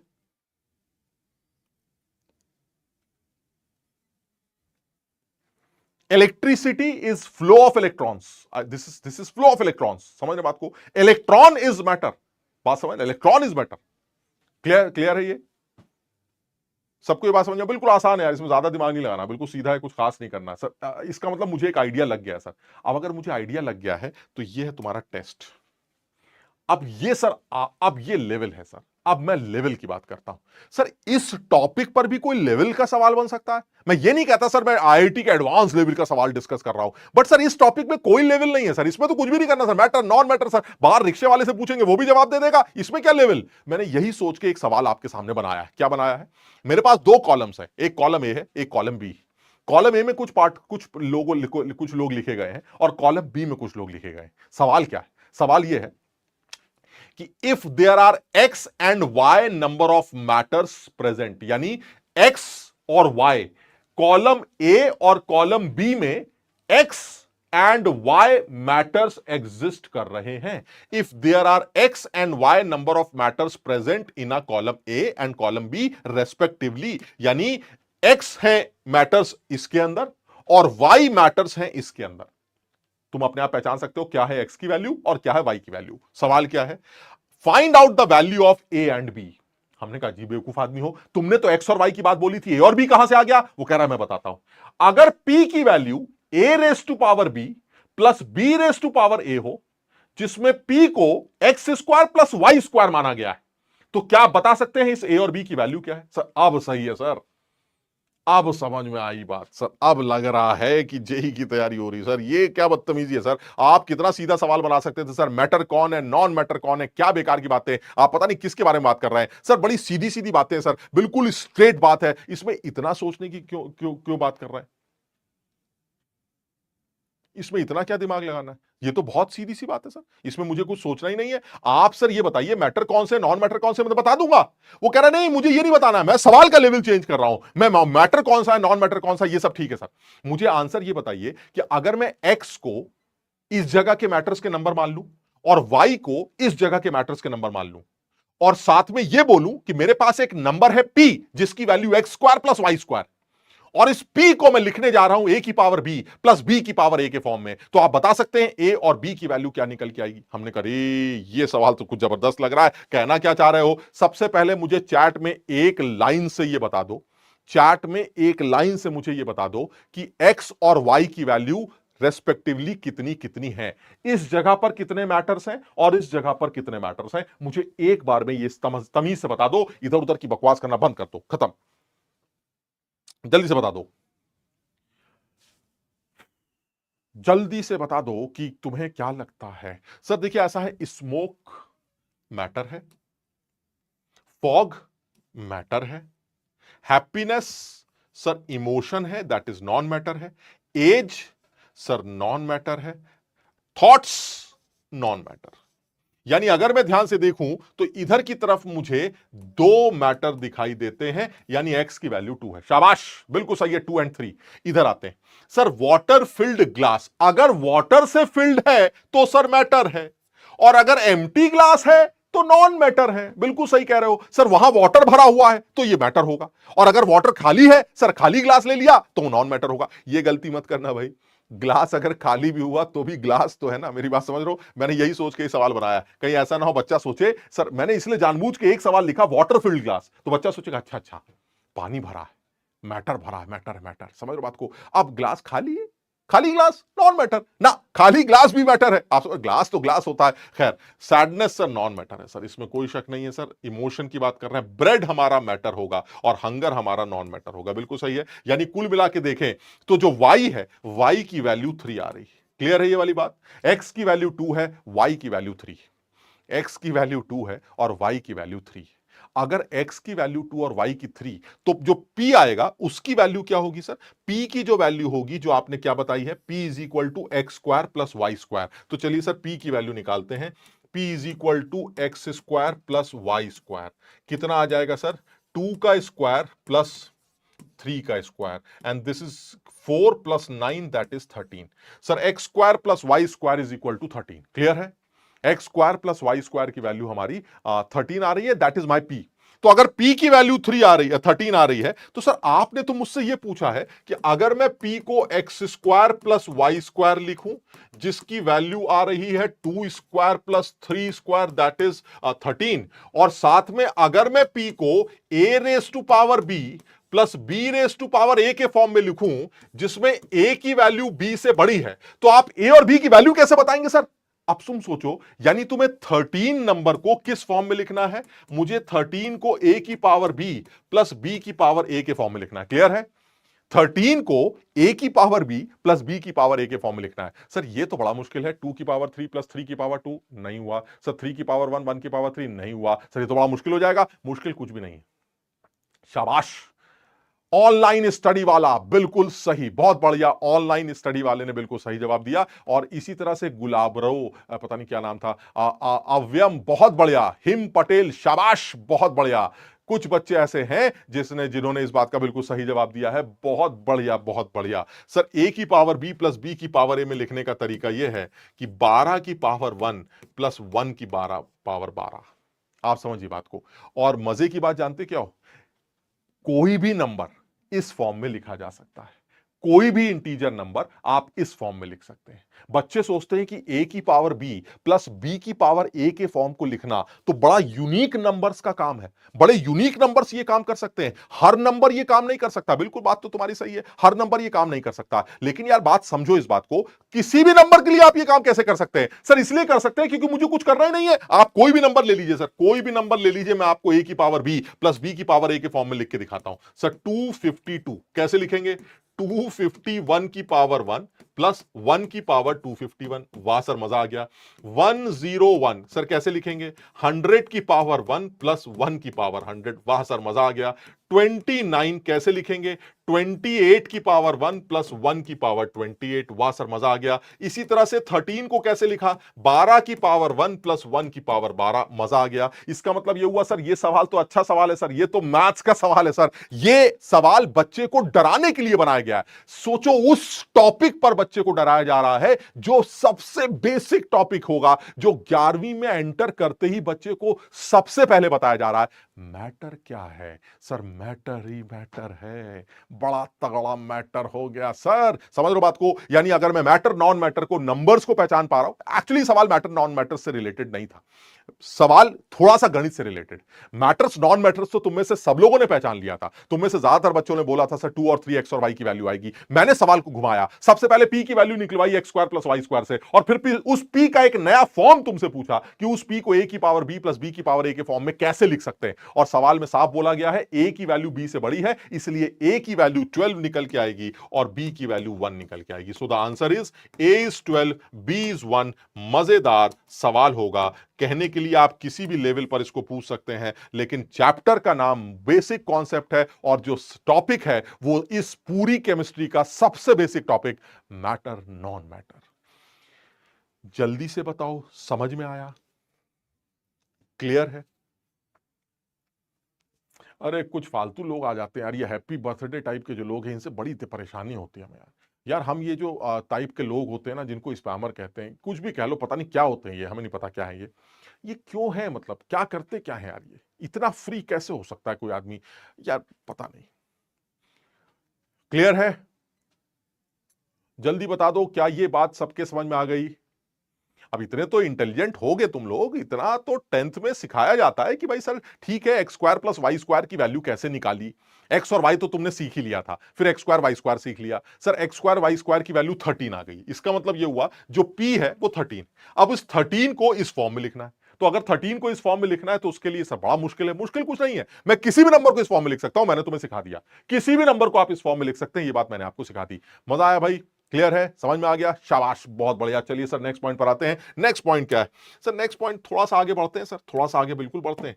सर मुझे ये बताइए, ये जो आप मैटर नॉन मैटर की बकवास कर रहे हैं सर, इनको आप फिजिकली कैसे क्लासिफाई करेंगे? मैटर की बात चल रही है सर। देखिए नॉन मैटर तो वैसे ही कुछ नहीं है सर, जो चीज कुछ नहीं है तो उसको क्या क्लासिफाई करना? ना उसका कोई स्पेस ऑक्यूपाई करता है वो, ना उसका कोई मास है, ना उसके अंदर कोई पार्टिकल है, तो ऐसे में सर उसको तो कंसीडर ही नहीं करना है, हमें तो मैटर्स को क्लासिफाई करना है। तो जो मैटर्स है उनको फिजिकली कैसे क्लासिफाई करते हैं, सबसे पहले उसके बारे में बात कर रहे हैं। तो मेरे सिलेबस में, मेरे मतलब भर के जो क्लासिफिकेशन, उसमें मेजरली 3 क्लासिफिकेशन आते हैं जो कि ये बात डिसाइड करते हैं, and that is solid, liquid, gas. यानी अगर मैं मैटर को क्लासिफाई करता हूं तो मेनली मैटर के तीन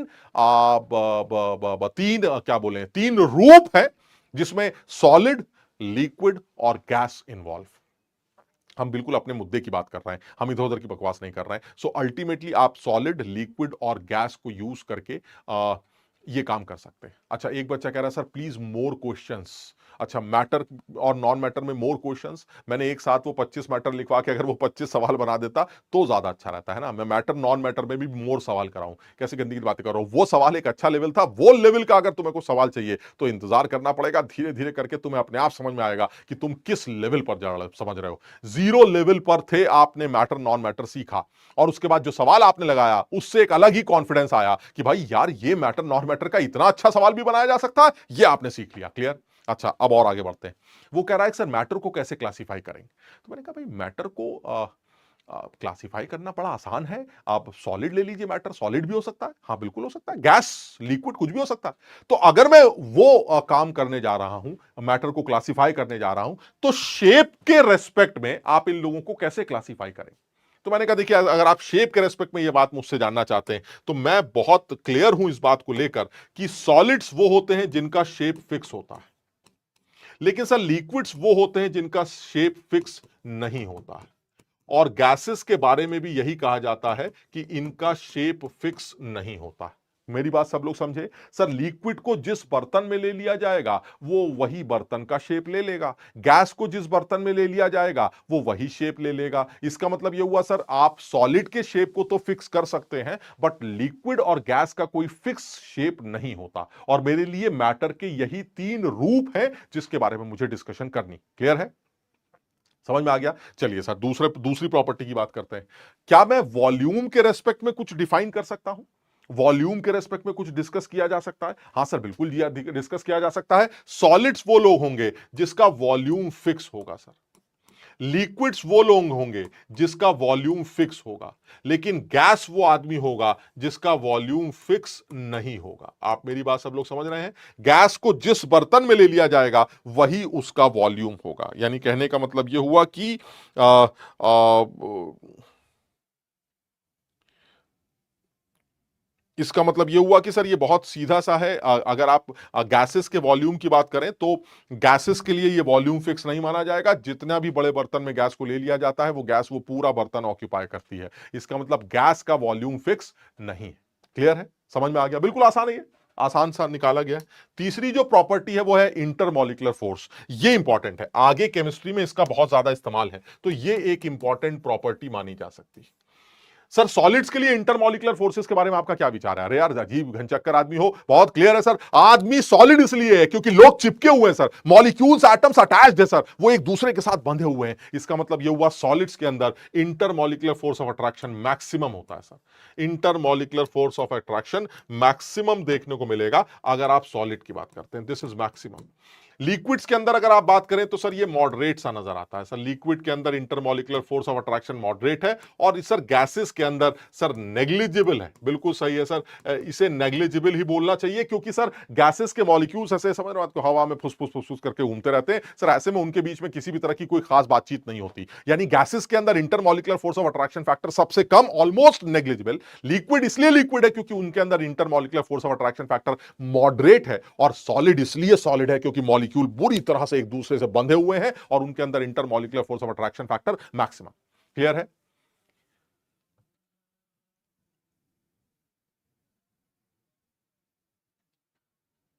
अच्छा, एक बच्चा कह रहा है सर आप एक्सप्लेन कर रहे हो या डांट रहे हो? यार देख लो दोस्त, देख लो दोस्त। अगर लग रहा है कि मैं डांट रहा हूं तो तुम्हें ये डांट रेगुलरली सुननी पड़ेगी। अगर सुन सकते हो तो आओ, नहीं तो जाओ। समझो बात को। यानी ये तो तुम्हारे ऊपर है दोस्त। तो खैर मैं डांट नहीं रहा हूं, है ना, समझ लो बात को। और अगर तुम्हें लग रहा है कि मैं डांट रहा हूं तो डांट रहा हूं, अब और क्या बोले आप। हाँ, ये कि अगर तुम्हें लग रहा है चीजें समझ में आ रही है तो आपको सिर्फ समझना था। ये डांट पीट के चक्कर में मत पड़ो, बेकार दिमाग मत लगाओ, काम की बातों पर ध्यान लगाओ। अगर कोशिश करोगे तो सीख पाओगे। अगर यही दिमाग लगा रहेगा ये कर क्या रहा है, ये पुचकार क्यों नहीं रहा है, ये सही से क्यों नहीं बात कर रहा है, तो आप इस चक्कर में रह जाएंगे, कुछ नहीं मिलेगा। आप समझ रहे बात को? तो इसलिए थोड़ा सा ध्यान दे, जो कराया जा रहा है उस पर कॉन्सेंट्रेट करें, जो दिखाया जा रहा है उसको ध्यान से देखें और उसको याद रखने की कोशिश करें। यानी इंटरमॉलिक्यूलर फोर्स ऑफ अट्रैक्शन भी मैटर के तीनों फॉर्म्स को एक दूसरे से डिस्टिंग्विश कर सकता है। क्लियर है? चलिए सर और बात कर लेते हैं। कंप्रेसिबिलिटी, कंप्रेसिबिलिटी के बारे में आपको क्या लगता है? यानी कंप्रेस हो सकते हैं या कंप्रेस नहीं हो सकते, यानी दबाया जा सकता है या नहीं दबाया जा सकता है, तो क्या लगता है तुम? सर मुझे ये लगता है सॉलिड्स सर ठीक नहीं है सर। सॉलिड्स को कंप्रेस करना सर मुझे समझदारी नहीं लगती। ये मुश्किल है सर, सॉलिड्स को कंप्रेस करना बहुत मुश्किल है। यानी कोई ऑलरेडी सॉलिड है, आप ये सोचे कि मैं उसको जो है ऊपर से प्रेशर लगाकर कंप्रेस कर सकता हूं, दबा सकता हूं, तो मेरे चांसेस नहीं है सर। मैं तो इसको नेवर ही लिख देता हूं सर। सॉलिड्स के लिए तो ये नेवर है, और लिक्विड्स के लिए भी सर ये नेग्लिजिबल ही लगता है।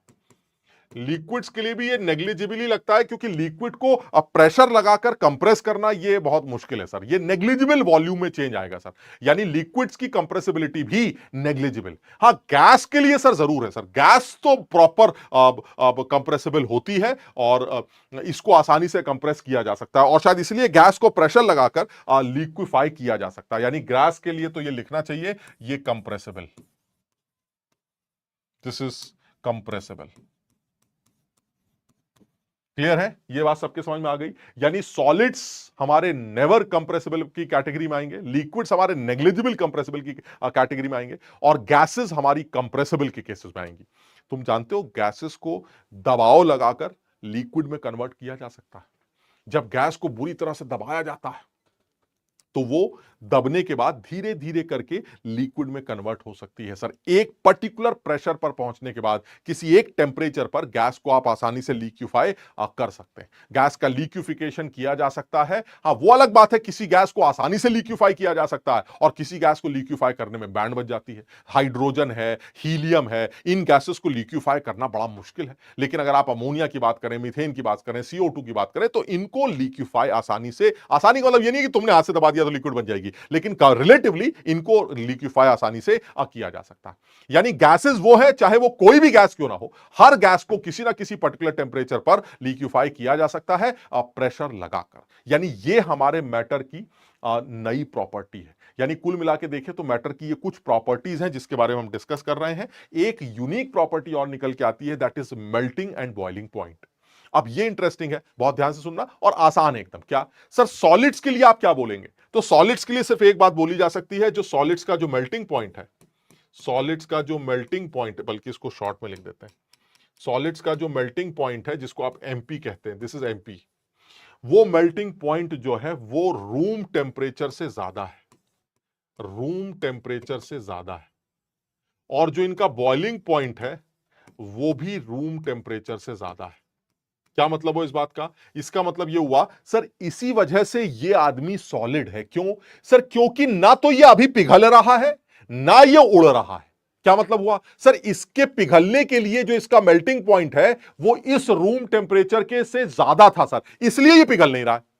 और सर, इसका जो बॉइलिंग पॉइंट है जिसकी वजह से ये उड़ जाएगा सर, वो भी इस रूम टेम्परेचर से ज्यादा है, इसलिए ये उड़ भी नहीं रहा है। यानी कहने का मतलब ये हुआ, ना ये मेल्ट कर रहा है ना ये बॉयल कर रहा है, इसी वजह से ये सॉलिड है। और ये क्यों नहीं मेल्ट कर रहा है, क्यों नहीं बॉयल कर रहा है? क्योंकि इसका मेल्टिंग पॉइंट और इसका बॉइलिंग पॉइंट इस टेम्परेचर से ज्यादा है। अगर इसको आप हायर टेम्परेचर पर लेके गए तो ये हो सकता है मेल्ट भी कर जाए। मेरी बात सब लोग समझ रहे हैं? यानी कहने का मतलब ये हुआ कि सॉलिड्स के लिए बोला जाता है कि उनका मेल्टिंग पॉइंट रूम टेम्परेचर से ज्यादा और बॉइलिंग पॉइंट भी रूम टेम्परेचर से ज्यादा होता है। लिक्विड्स के लिए क्या बोला जाता है सर? लिक्विड्स के लिए बोला जाता है कि मेल्टिंग पॉइंट रूम टेम्परेचर से कम है, इसीलिए तो वो मेल्ट हो गया ना सर, इसीलिए तो वो लिक्विड है, क्योंकि उसका मेल्टिंग पॉइंट रूम टेम्परेचर से कम था, तो वो सॉलिड जो था वो मेल्ट हो गया सर।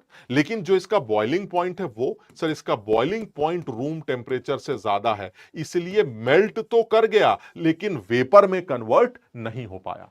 अगर गैस की बात की जाए तो क्या कहेंगे सर? गैस के लिए आप बोलेंगे जो हमारा मेल्टिंग पॉइंट है वो रूम टेम्परेचर से कम है, वो मेल्ट भी कर गया और वो उड़ भी गया, इसका मतलब बॉइलिंग पॉइंट भी रूम टेम्परेचर से कम है।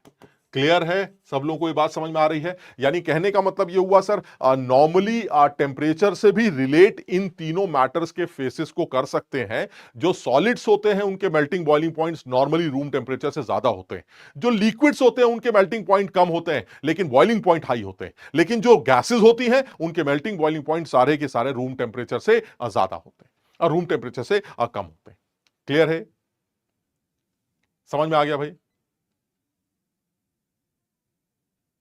समझ में आ गई बात? चलिए सर, बहुत बढ़िया। चलिए नेक्स्ट पॉइंट पर आते हैं।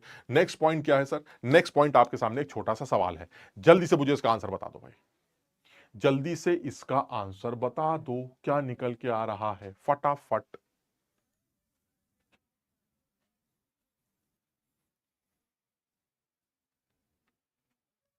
जल्दी से बताओ इसका आंसर क्या निकल के आएगा। Which vessel has the matter having least intermolecular force of attraction? शाबाश, having least intermolecular force of attraction. Sir साफ दिखाई दे रहा है सर, यहां मॉलिक्यूल चिपके चिपके हैं, यहां थोड़ा सा खुल रहे हैं और यहां और भी ज्यादा खुले हुए हैं। इसका मतलब यह हुआ सर, वेसल 3 एक ऐसा वेसल होगा जहां पर intermolecular force of attractions minimum होंगे, इसलिए मॉलिक्यूल्स बहुत दूर दूर हैं। यानी मॉलिक्यूल्स के हालात देखकर यह डिसाइड किया जा सकता है कि इनमें से कौन सा आदमी ऐसा है जिसमें इंटरमॉलिक्यूलर फोर्स ऑफ अट्रैक्शंस हमारे मिनिमम देखने को मिल रहा है। क्लियर है? सबको ये बात समझ में आ गई? आसान था ये वाला कॉन्सेप्ट भी। चलिए सर नेक्स्ट पॉइंट पर आते हैं। नेक्स्ट पॉइंट क्या निकल के आता है? चलिए सर एक और सवाल डिस्कस करते हैं। Why is the density of solid is more than the density of the liquids and gases generally? Solids की डेंसिटी लिक्विड्स से और गैसेस जनरली ज्यादा क्यों होती है? सर ये तो बहुत सीधा सा एग्जांपल है सर, इसमें तो कुछ भी नहीं करना है। सॉलिड की डेंसिटी लिक्विड और गैसेस से इसलिए ज्यादा होती है क्योंकि सॉलिड्स के अंदर इंटरमॉलिक्यूलर फोर्स ऑफ अट्रैक्शन ज्यादा होते हैं। Higher intermolecular force of attraction.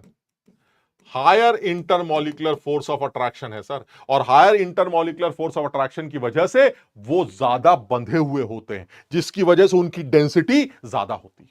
Clear है? इसी वजह से कहा जाता है कि सॉलिड्स की जो डेंसिटी है वो जनरली लिक्विड्स की डेंसिटी से ज्यादा होती है। समझ में आ रही बात? लेकिन सर यहां पर इस बात को जनरली वर्ड से समझाया गया है क्योंकि यहां पर एक खोपड़ी बनाई जानी चाहिए, और वो खोपड़ी क्या कह रही है सर, आइस के लिए तो ऐसा नहीं होता। आइस के लिए तो कहते हैं कि आइस की डेंसिटी कम है पानी से, जबकि आइस क्या है सर, आइस हमारा सॉलिड है। आइस इज सॉलिड, बिल्कुल सही कह रहे हैं आप। एंड वाटर इज लिक्विड, ये भी सही है, वाटर हमारा लिक्विड है। फिर भी आप ये कहते हैं ice floats on water, ice floats on water. ये तो बड़ा जबरदस्त कंफ्यूजन हो गया सर, ये तो बड़ा जबरदस्त कंफ्यूजन हो गया। आप समझिए मेरी बात को, यानी सर आइस सॉलिड है सर, और आप बता रहे हैं सॉलिड्स की जो डेंसिटी है वो ज्यादा होती है सर। अगर सॉलिड्स की डेंसिटी ज्यादा है तो सर इनको तो नीचे बैठ जाना चाहिए सर, लेकिन फिर भी आइस वाटर के ऊपर फ्लोट करती है सर। आइस वाटर के ऊपर फ्लोट करती है सर, ये क्या ड्रामा है सर? अभी तो आपने लिखा था sir density of solid is more, sir solid is ice and water is liquid sir, so density of solid that is ice should be more than the density of water. Sir ice should sink in water sir, ice को पानी में डूब जाना चाहिए। लेकिन हमने तो तैरते देखा है, कोल्ड ड्रिंक में आइस को डालकर हम पीते हैं, आइस तो ऊपर ही रहती है सर, ये क्या चक्कर है सर? इसका मतलब है सर डेंसिटी वाला कॉन्सेप्ट ठीक नहीं है सर। इसका मतलब सर ये डेंसिटी वाला कॉन्सेप्ट ठीक नहीं है सर, सॉलिड्स की डेंसिटी हमेशा ज्यादा होती है, शायद ये गलत। बिल्कुल सही कह रहे हो, ice has less density than water, ice की डेंसिटी वाटर से कम होती है, सॉलिड होने के बावजूद भी उसकी डेंसिटी वाटर से कम होती है। आइस को अगर मैं ध्यान से देखूं तो वाटर के मॉलिक्यूल्स जो हैं वो जब आइस बनती है तो वाटर के मॉलिक्यूल खुल जाते हैं, ऐसे एक दूसरे के साथ बॉन्ड बनाते हैं। मैं तुम्हें अभी बहुत डिटेल में तो नहीं समझा सकता, बट तुम्हें सिर्फ इतना बता सकता हूं, वाटर का एक मॉलिक्यूल ये है, एक वाटर ये है, एक वाटर ये है, ये सब आपस में बॉन्ड बनाने लगते हैं। यानी जब आप आइस बनाते हैं तो ये कुछ इस टाइप का स्ट्रक्चर तैयार होता है। आप समझिएगा बात को, कुछ इस टाइप का स्ट्रक्चर तैयार होता है। ये इससे जुड़ गया, इससे जुड़ गया, इससे जुड़ गया, इससे जुड़ गया, इससे जुड़ गया, इससे जुड़ गया, और ये कह रहे हैं ये जो स्ट्रक्चर तैयार हो रहा है सर, ये एक ओपन ओपन स्ट्रक्चर बनता है sir. This is open cage like structure, this is open cage like structure. आगे बहुत डिटेल में पढ़ाएंगे हम इस बात को, इनऑर्गेनिक केमिस्ट्री में ये बात केमिकल बॉन्डिंग के अंदर बहुत डिटेल में पढ़ाई जाती है, हाइड्रोजन बॉन्डिंग के अंदर। Sir this is open cage like structure, sir this is ice, इसे आइस कहते हैं सर। यानी जब आइस बनती है तो एक पिंजड़े जैसा माहौल बनता है सर, पिंजड़े जैसा सिस्टम तैयार होता है सर, ऐसे ऐसे समझ रहे बात को, एक पिंजड़े जैसा खुला खुला ऐसे बॉल जैसा बड़ा सा ऐसे। लेकिन सर जैसे ही आप उसको पिघालते हैं, जैसे ही आप इसको आग लगाते हैं, तो ये जो पूरा पिंजड़ा है सर ऐसे, यानी जैसे ही आप इसको हीट करते हैं तो क्या होगा सर, जैसे ही आप इसको हीट करते हैं, जैसे ही आप इसको हीट करते हैं तो ये सारे मॉलिक्यूल सर पास आ जाते हैं सर, ये सारे मॉलिक्यूल्स एक दूसरे के पास आ जाते हैं सर, ये खेल खत्म हो जाता है सर, सिस्टम कुछ ऐसा बन जाता है सर, फुस फुस फुस फुस। समझे बात को? यानी ये क्या है sir, this is liquid sir, this is my water sir, liquid water. समझिए बात? यानी मैं ये बताना चाह रहा हूं सर, आइस का जो स्ट्रक्चर है सर, ये ओपन केज लाइक स्ट्रक्चर होता है सर, एक फूला फूला सा स्ट्रक्चर होता है। लेकिन जैसे ही आप इसको पिघालते हैं तो ये पतला सा फुस करके सारे मॉलिक्यूल पास में आ जाते हैं, और पास में आने की वजह से यहां पर जो डेंसिटी है सर, वो यहां की डेंसिटी से ज्यादा निकल के आती है। यानी कहने का मतलब ये हुआ, the ice is open cage like structure, the density is suppose D1 and this water is a compact structure, the density is D2। और इसमें कोई शक नहीं है सर, D2 की वैल्यू D1 से बड़ी निकल के आती है sir. Water is more dense then liquid, और इसी वजह से आइस वाटर के ऊपर फ्लोट करती। जल्दी से बताओ, ये बात समझ में आई? क्या ये बात समझ में आ गई? जल्दी से फालतू लोग यहां से फौरन भाग जाएं, बिल्कुल बकवास ना करें। सीएसके फलाना धमाका कुछ हमें जरूरत नहीं है ऐसे ऐसे एक भी इंसान की जो पढ़ना नहीं चाहता है। जो पढ़ना नहीं चाहता है वो फौरन यहां से बाहर निकल जाए। दूसरी बात जरा समझना, ये सिर्फ आइस वाटर का एक एग्जाम्पल है और मैं कुछ डिटेल में नहीं समझाना चाह रहा। मैं सिर्फ ये बताना चाह रहा हूं, आइस एक ओपन केज लाइक स्ट्रक्चर है, खुला खुला सा स्ट्रक्चर है। इसका मतलब उसकी डेंसिटी कम है और जब आप इसको गर्म करके पिघाल के पानी बनाते हैं तो पानी के सारे मॉलिक्यूल, सर ये सारे मॉलिक्यूल ऐसे फुस करके चिपक जाते हैं और जब ये पास में आ जाते हैं तो ऐसे में इसकी डेंसिटी इंक्रीज कर जाती है। So this is more dense system as compare to this, and it is more dense system, so that means this is denser medium and this is जो कम डेंस है। तो जब आप आइस को वाटर के ऊपर रखते हैं तो आइस वाटर के ऊपर फ्लोट करने लगती है क्योंकि आइस की डेंसिटी वो कम होती है। शाबाश, बहुत बढ़िया। देखो मैंने अपनी क्लास में हमेशा एक बात बोली है, यूट्यूब की क्लास में तो ऑब्वियसली ये होता ही है, लेकिन अपनी ऐप की क्लासेस जो होती है उसमें भी कभी कभी बच्चे लिखते हैं रिपीट कर दीजिए सर, या कुछ एक आध स्पैमर्स आ जाते हैं, तुम्हें पता ही है यहां पर भी एक आध स्पैमर तो रहते ही है। तो ये जब स्पैमर स्पैम करते हैं, कुछ भी बात स्पैम कर सकते हैं ये लोग, तो आपको पता ही है, कलम आपके हाथ में है, कीपैड आपके पास है, फट फट फट फट कुछ भी बकवास आप लिख सकते हैं। तो उस स्पैमर का जो जवाब है ना, ये उन बच्चों को देना चाहिए जो पढ़ रहे हैं, क्योंकि स्पैमर ज्यादा नहीं होते, ज्यादा तो पढ़ने वाले बच्चे होते हैं, ये तुम भी जानते हो। जब मुझे या तुम लोगों को स्पैमर की बात दिखाई दे सकती है और उनसे तुम इरिटेट हो सकते हो, तो कुछ तुम्हारी तरफ से भी तो ऐसी बातें आ सकती हैं जो कि ज्यादा लोग हैं जो स्पैमर्स को परेशान कर सकते हैं। हाँ सर, हो सकती है। क्या? मुझे समझ में आ गया सर, मजा आ गया, yes sir, come on sir, ये वो समझ लो बात को। स्पैमर क्या सोचेंगे? स्पैमर सोचेंगे अरे यार ये तो अजीब से सिस्टम है सर, हम ही बेवकूफ बन रहे हैं, हम ही नहीं पढ़ रहे हैं, ये तो इतनी सारी पब्लिक इनके समझ में आ रहा है और ये पढ़ाई भी कर रहे हैं, तो या तो वो चला जाएगा या बेचारा जो है दो चार बार बकवास करके भाग जाएगा। समझ बात को? तो इसलिए समझो बात करो, जब कुछ ये पूछा जाए कि क्या ये समझ में आया, क्या तुम कर सकते हो, तो उस टाइम पर शोर मचा दिया करो, हाँ सर कर सकते हैं, हाँ सर कर सकते हैं, yes sir yes sir yes sir, मजा आ गया। समझ बात को? तो वो जो स्पैमर्स है ना, उनकी बैंड बच जाएगी। और ये बड़ा टेस्टेड, ट्रस्ट, बिल्कुल टेस्टेड फिनोमिना है, इसमें ज्यादा कुछ अकल ही नहीं लगानी है। ये जो फालतू लोग हैं जो उधर उधर की बकवास लिखते हैं, इनको तो किसी भी तरह से भगाया जा सकता है, किसी भी तरह से भगाया जा सकता है, एक सेकंड में इनको ब्लॉक भी किया जा सकता है। लेकिन फिर भैया इनको तुम ही लोग चुप करा सकते हो। ये देखिए लाइन से बच्चे जो लिख रहे हैं, इस टाइम पर जो भी स्पैमर इस टाइम पर चैट देख रहा होगा, वो क्या सोच रहा होगा? अबे यार अरे yes yes yes good wow, ये वो ये चल क्या रहा है, मैं पढ़ नहीं रहा हूं और ये सारे बच्चे इतने ज्यादा पढ़ाई कर रहे हैं, ये समझ बात को? तो वैसे उनकी बैंड बच जाती है। ठीक है ना? तो खैर और बात करते हैं, नेक्स्ट पॉइंट पर आते हैं सर। नेक्स्ट पॉइंट जो हम करना चाह रहे हैं वो सिर्फ तुम्हें हिंट देना चाह रहा है और इसके बारे में अब कोई भी डिटेल डिस्कशन नहीं करेंगे क्योंकि हमारे सिलेबस में नहीं। मैं सिर्फ ये बोलना चाह रहा हूं, जैसे तुम में से चैट में भी एक दो लोगों ने शुरू में लिख दिया था कि सर हमने मैटर के 3 फॉर्म्स के साथ साथ 2 और फॉर्म्स हैं जो सुने हैं, एक प्लाज्मा फॉर्म है और एक बोस आइंस्टाइन कंडेंसेट है सर। तो ये जो बोस आइंस्टाइन कंडेंसेट है और जो प्लाज्मा है, ये भी मैटर के 2 फॉर्म्स। सर इनके बारे में सिर्फ ये बताइए कि ये एक्चुअली कब बनते हैं, ये कौन सा केस है सर?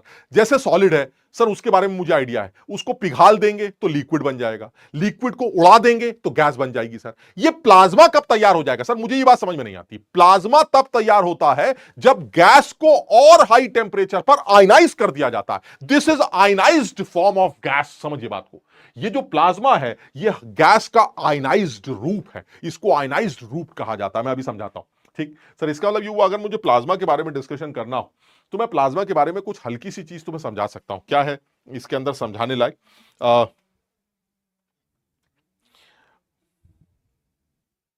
इसके अंदर समझाने वाली क्या है सर? इसके अंदर समझाने वाली खास बात यह है कि अगर मैं इस केस को देखूं तो सर ये मुझे मॉलिक्यूलर इंटरेक्शंस इसके काफी क्लोज दिखाई देते हैं, मॉलिक्यूलर इंटरेक्शंस इसके काफी ज्यादा दिखाई देते हैं। तो sir this must be solid. ठीक है ना, मानते हो ये सॉलिड?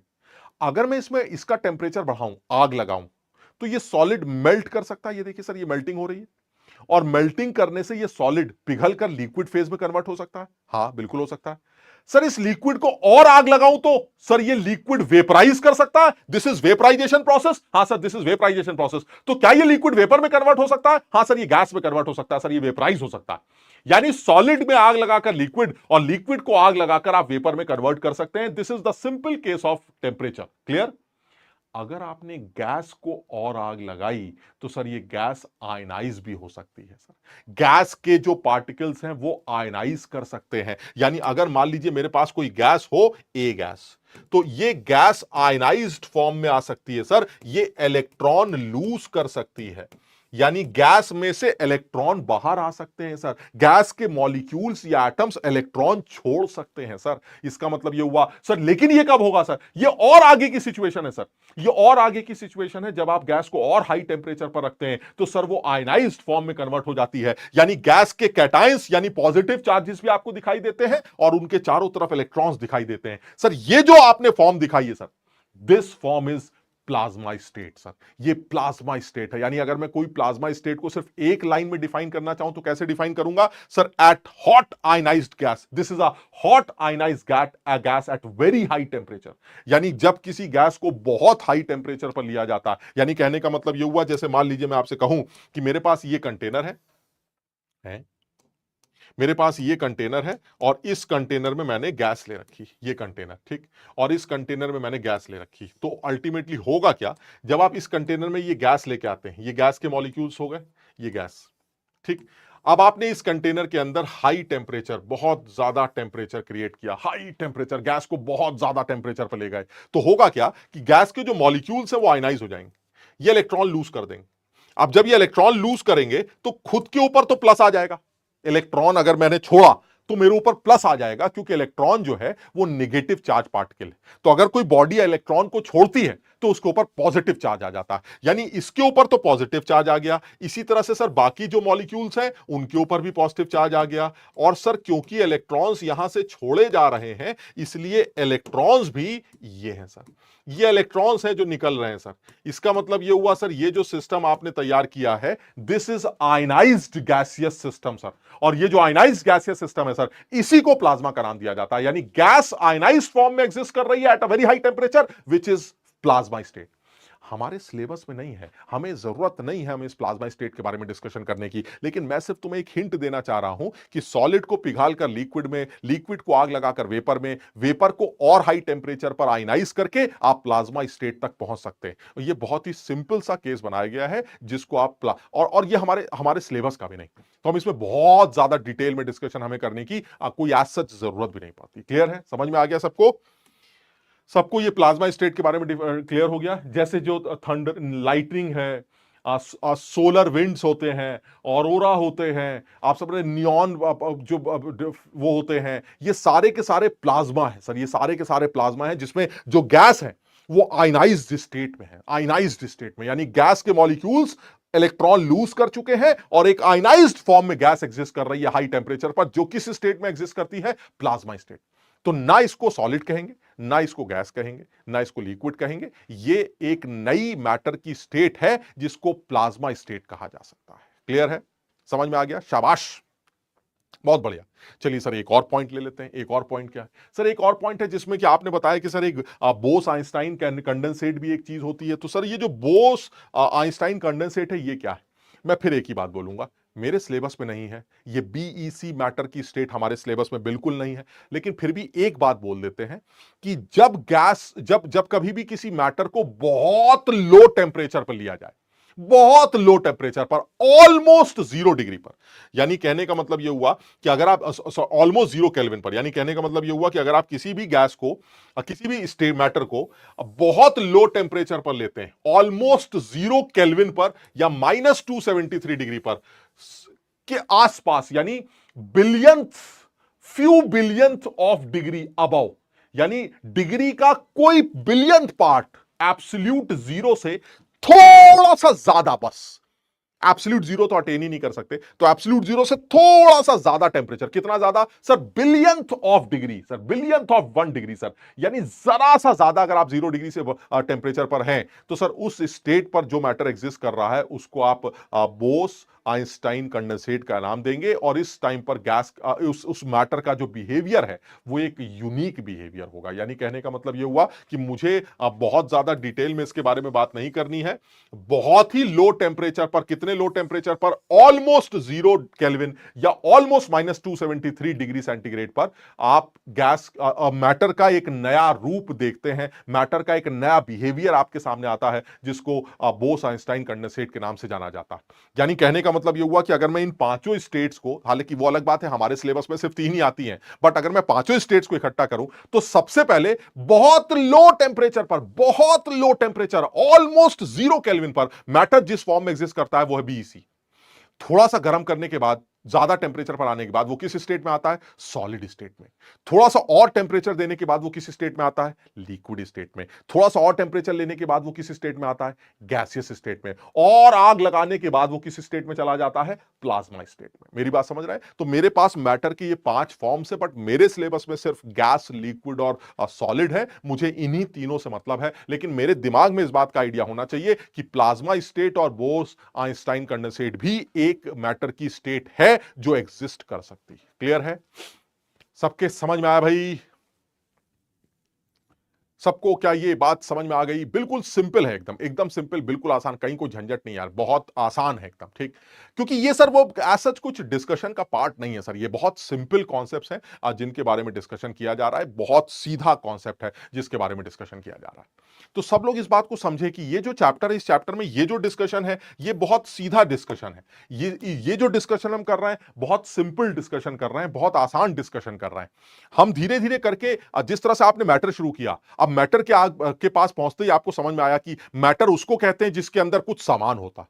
सामान क्या है सर? सामान वो एटम्स हैं, मॉलिक्यूल्स हैं। तो अब मैं धीरे से घुसने जाऊंगा एटम्स के पास, मॉलिक्यूल्स के पास। फिर एटम से पूछूंगा हाँ भाई तुम कैसे हो? वो कहेगा हमारा वेट होता है। हम कहेंगे अच्छा अच्छा, एटॉमिक वेट पढ़ना पड़ेगा। और आगे गए, यार बहुत सारे एटम्स दिखाई दे रहे हैं, इनके नंबर्स को कैसे डिफाइन करते हैं? इनके नंबर्स को मोल से डिफाइन करते हैं। अच्छा अच्छा, मोल सीखना पड़ेगा। उसके बाद जब एटम्स आपस में, मॉलिक्यूल्स आपस में रिएक्ट कर रहे होते हैं तो हमें मोल कॉन्सेप्ट, स्टोशियोमेट्री सीखनी पड़ती है। सर धीरे धीरे करके ये चैप्टर आगे की तरफ बढ़ता, यानी कहने का मतलब ये हुआ सर यहां से शुरू करते हैं। नॉन मैटर से मुझे कोई मतलब नहीं, क्योंकि वो कुछ नहीं होता सर, शुरुआत मैटर से होती है। मैटर का फिजिकल क्लासिफिकेशन मुझे समझ में आ गया sir. The physical classification is either you are solid या गैस या लिक्विड। सर मुझे प्लाज्मा या बोस आइंस्टाइन स्टेट से कोई लेना देना नहीं। क्लियर ये वाली बात? इसका मतलब ये हुआ सर मैटर की फिजिकल स्टेट उसके रूप को क्लासिफाई करती है। मैटर का केमिकल क्लासिफिकेशन भी एग्जिस्ट करता है। हम मेटल के केमिकल क्लासिफिकेशन के बारे में अगली क्लास में डिस्कशन करना स्टार्ट करेंगे। ये एक हमारी इंट्रोडक्टरी क्लास थी जिसके बारे में इस चैप्टर का एक सिंपल इंट्रोडक्शन तुम्हें देना था, और साथ में तुम्हें यह बताना था कि यह तैयारी कैसे की जा सकती है। इस तैयारी में हम और तुम क्या करें कि ज्यादा से ज्यादा फायदा उठाया जा सके। क्लियर है? तो मेरे हिसाब से आज हम इतना ही डिस्कशन करेंगे। इससे ज्यादा इसके बारे में कोई और डिस्कशन करना समझदारी नहीं लगती, क्योंकि फिर वो जल्दी जल्दी खत्म होगा। तो आज की क्लास का जो टाइम भी ऑलमोस्ट ओवर हो रहा है, तो मैं यही बोलूंगा कि भाई जो बच्चे भी इस बैच में आ चुके हैं वो लोग, और हम बहुत डिटेल में जाएंगे, मतलब आप समझ रहे हैं, जैसे कि मैंने पहले भी बताया था, मैं कोशिश कर रहा हूं कि बहुत बेसिक लेवल की भी चीजें, जैसे आप ये देख रहे हैं, ये एक लिस्ट है, ये एक लिस्ट है, इसमें एलिमेंट्स और कंपाउंड्स को सेग्रीगेट करना है, वो मैं तुम्हें सिखाऊंगा। और सेग्रीगेट करने के बाद मुझसे सवाल यह पूछा गया है, what is the value of sine 15x degree plus cos 18y degree. हमने कहा अरे ये क्या बदतमीजी है। मैंने ये सवाल इसलिए बनाए हैं ताकि बच्चों को ये बात समझ में आए कि ये उतने सिंपल लेवल के क्वेश्चंस बन सकते हैं, ये इतने सिंपल लेवल का टॉपिक अगर एनटीए या आईआईटी वाला अच्छे सवाल बनाना चाहे तो हमारे किसी लेक्चर से एक अच्छा सवाल चुरा सकता है। आप समझ रहे बात को? तो हम इस बारे में डिटेल में डिस्कशन करेंगे और सारी बातें करेंगे, मजा आएगा। और आज की क्लास में हम इतना ही डिस्कस करते हैं, फिर दोबारा मुलाकात करेंगे। खूब कोशिश करेंगे, जितनी मेहनत करोगे उतना फायदा होगा। तो मुझे उम्मीद है कि जो बच्चे भी हमारे साथ जुड़ने जा रहे हैं वो पूरी हिम्मत के साथ, पूरे शिद्दत के साथ हमारे साथ जुड़ेंगे, और जैसा उनसे कहा जाएगा उनको वो काम करना पड़ेगा। ठीक है? हाँ, तुमसे ऐसा कुछ भी नहीं कहा जाएगा जो फीजिबल ना हो, और ऐसा भी बिल्कुल कुछ नहीं कहा जाएगा कि कल से तुम पागलों की तरह पढ़ाई करना स्टार्ट कर दो। धीरे धीरे करके अपने आप को चेंज करेंगे, एक बेहतर पढ़ाई करने वाला बच्चे में अपने आप को कन्वर्ट करेंगे। ठीक है? तो आज इतनी बात करते हैं, फिर मुलाकात करेंगे। ठीक है? Thank you so much.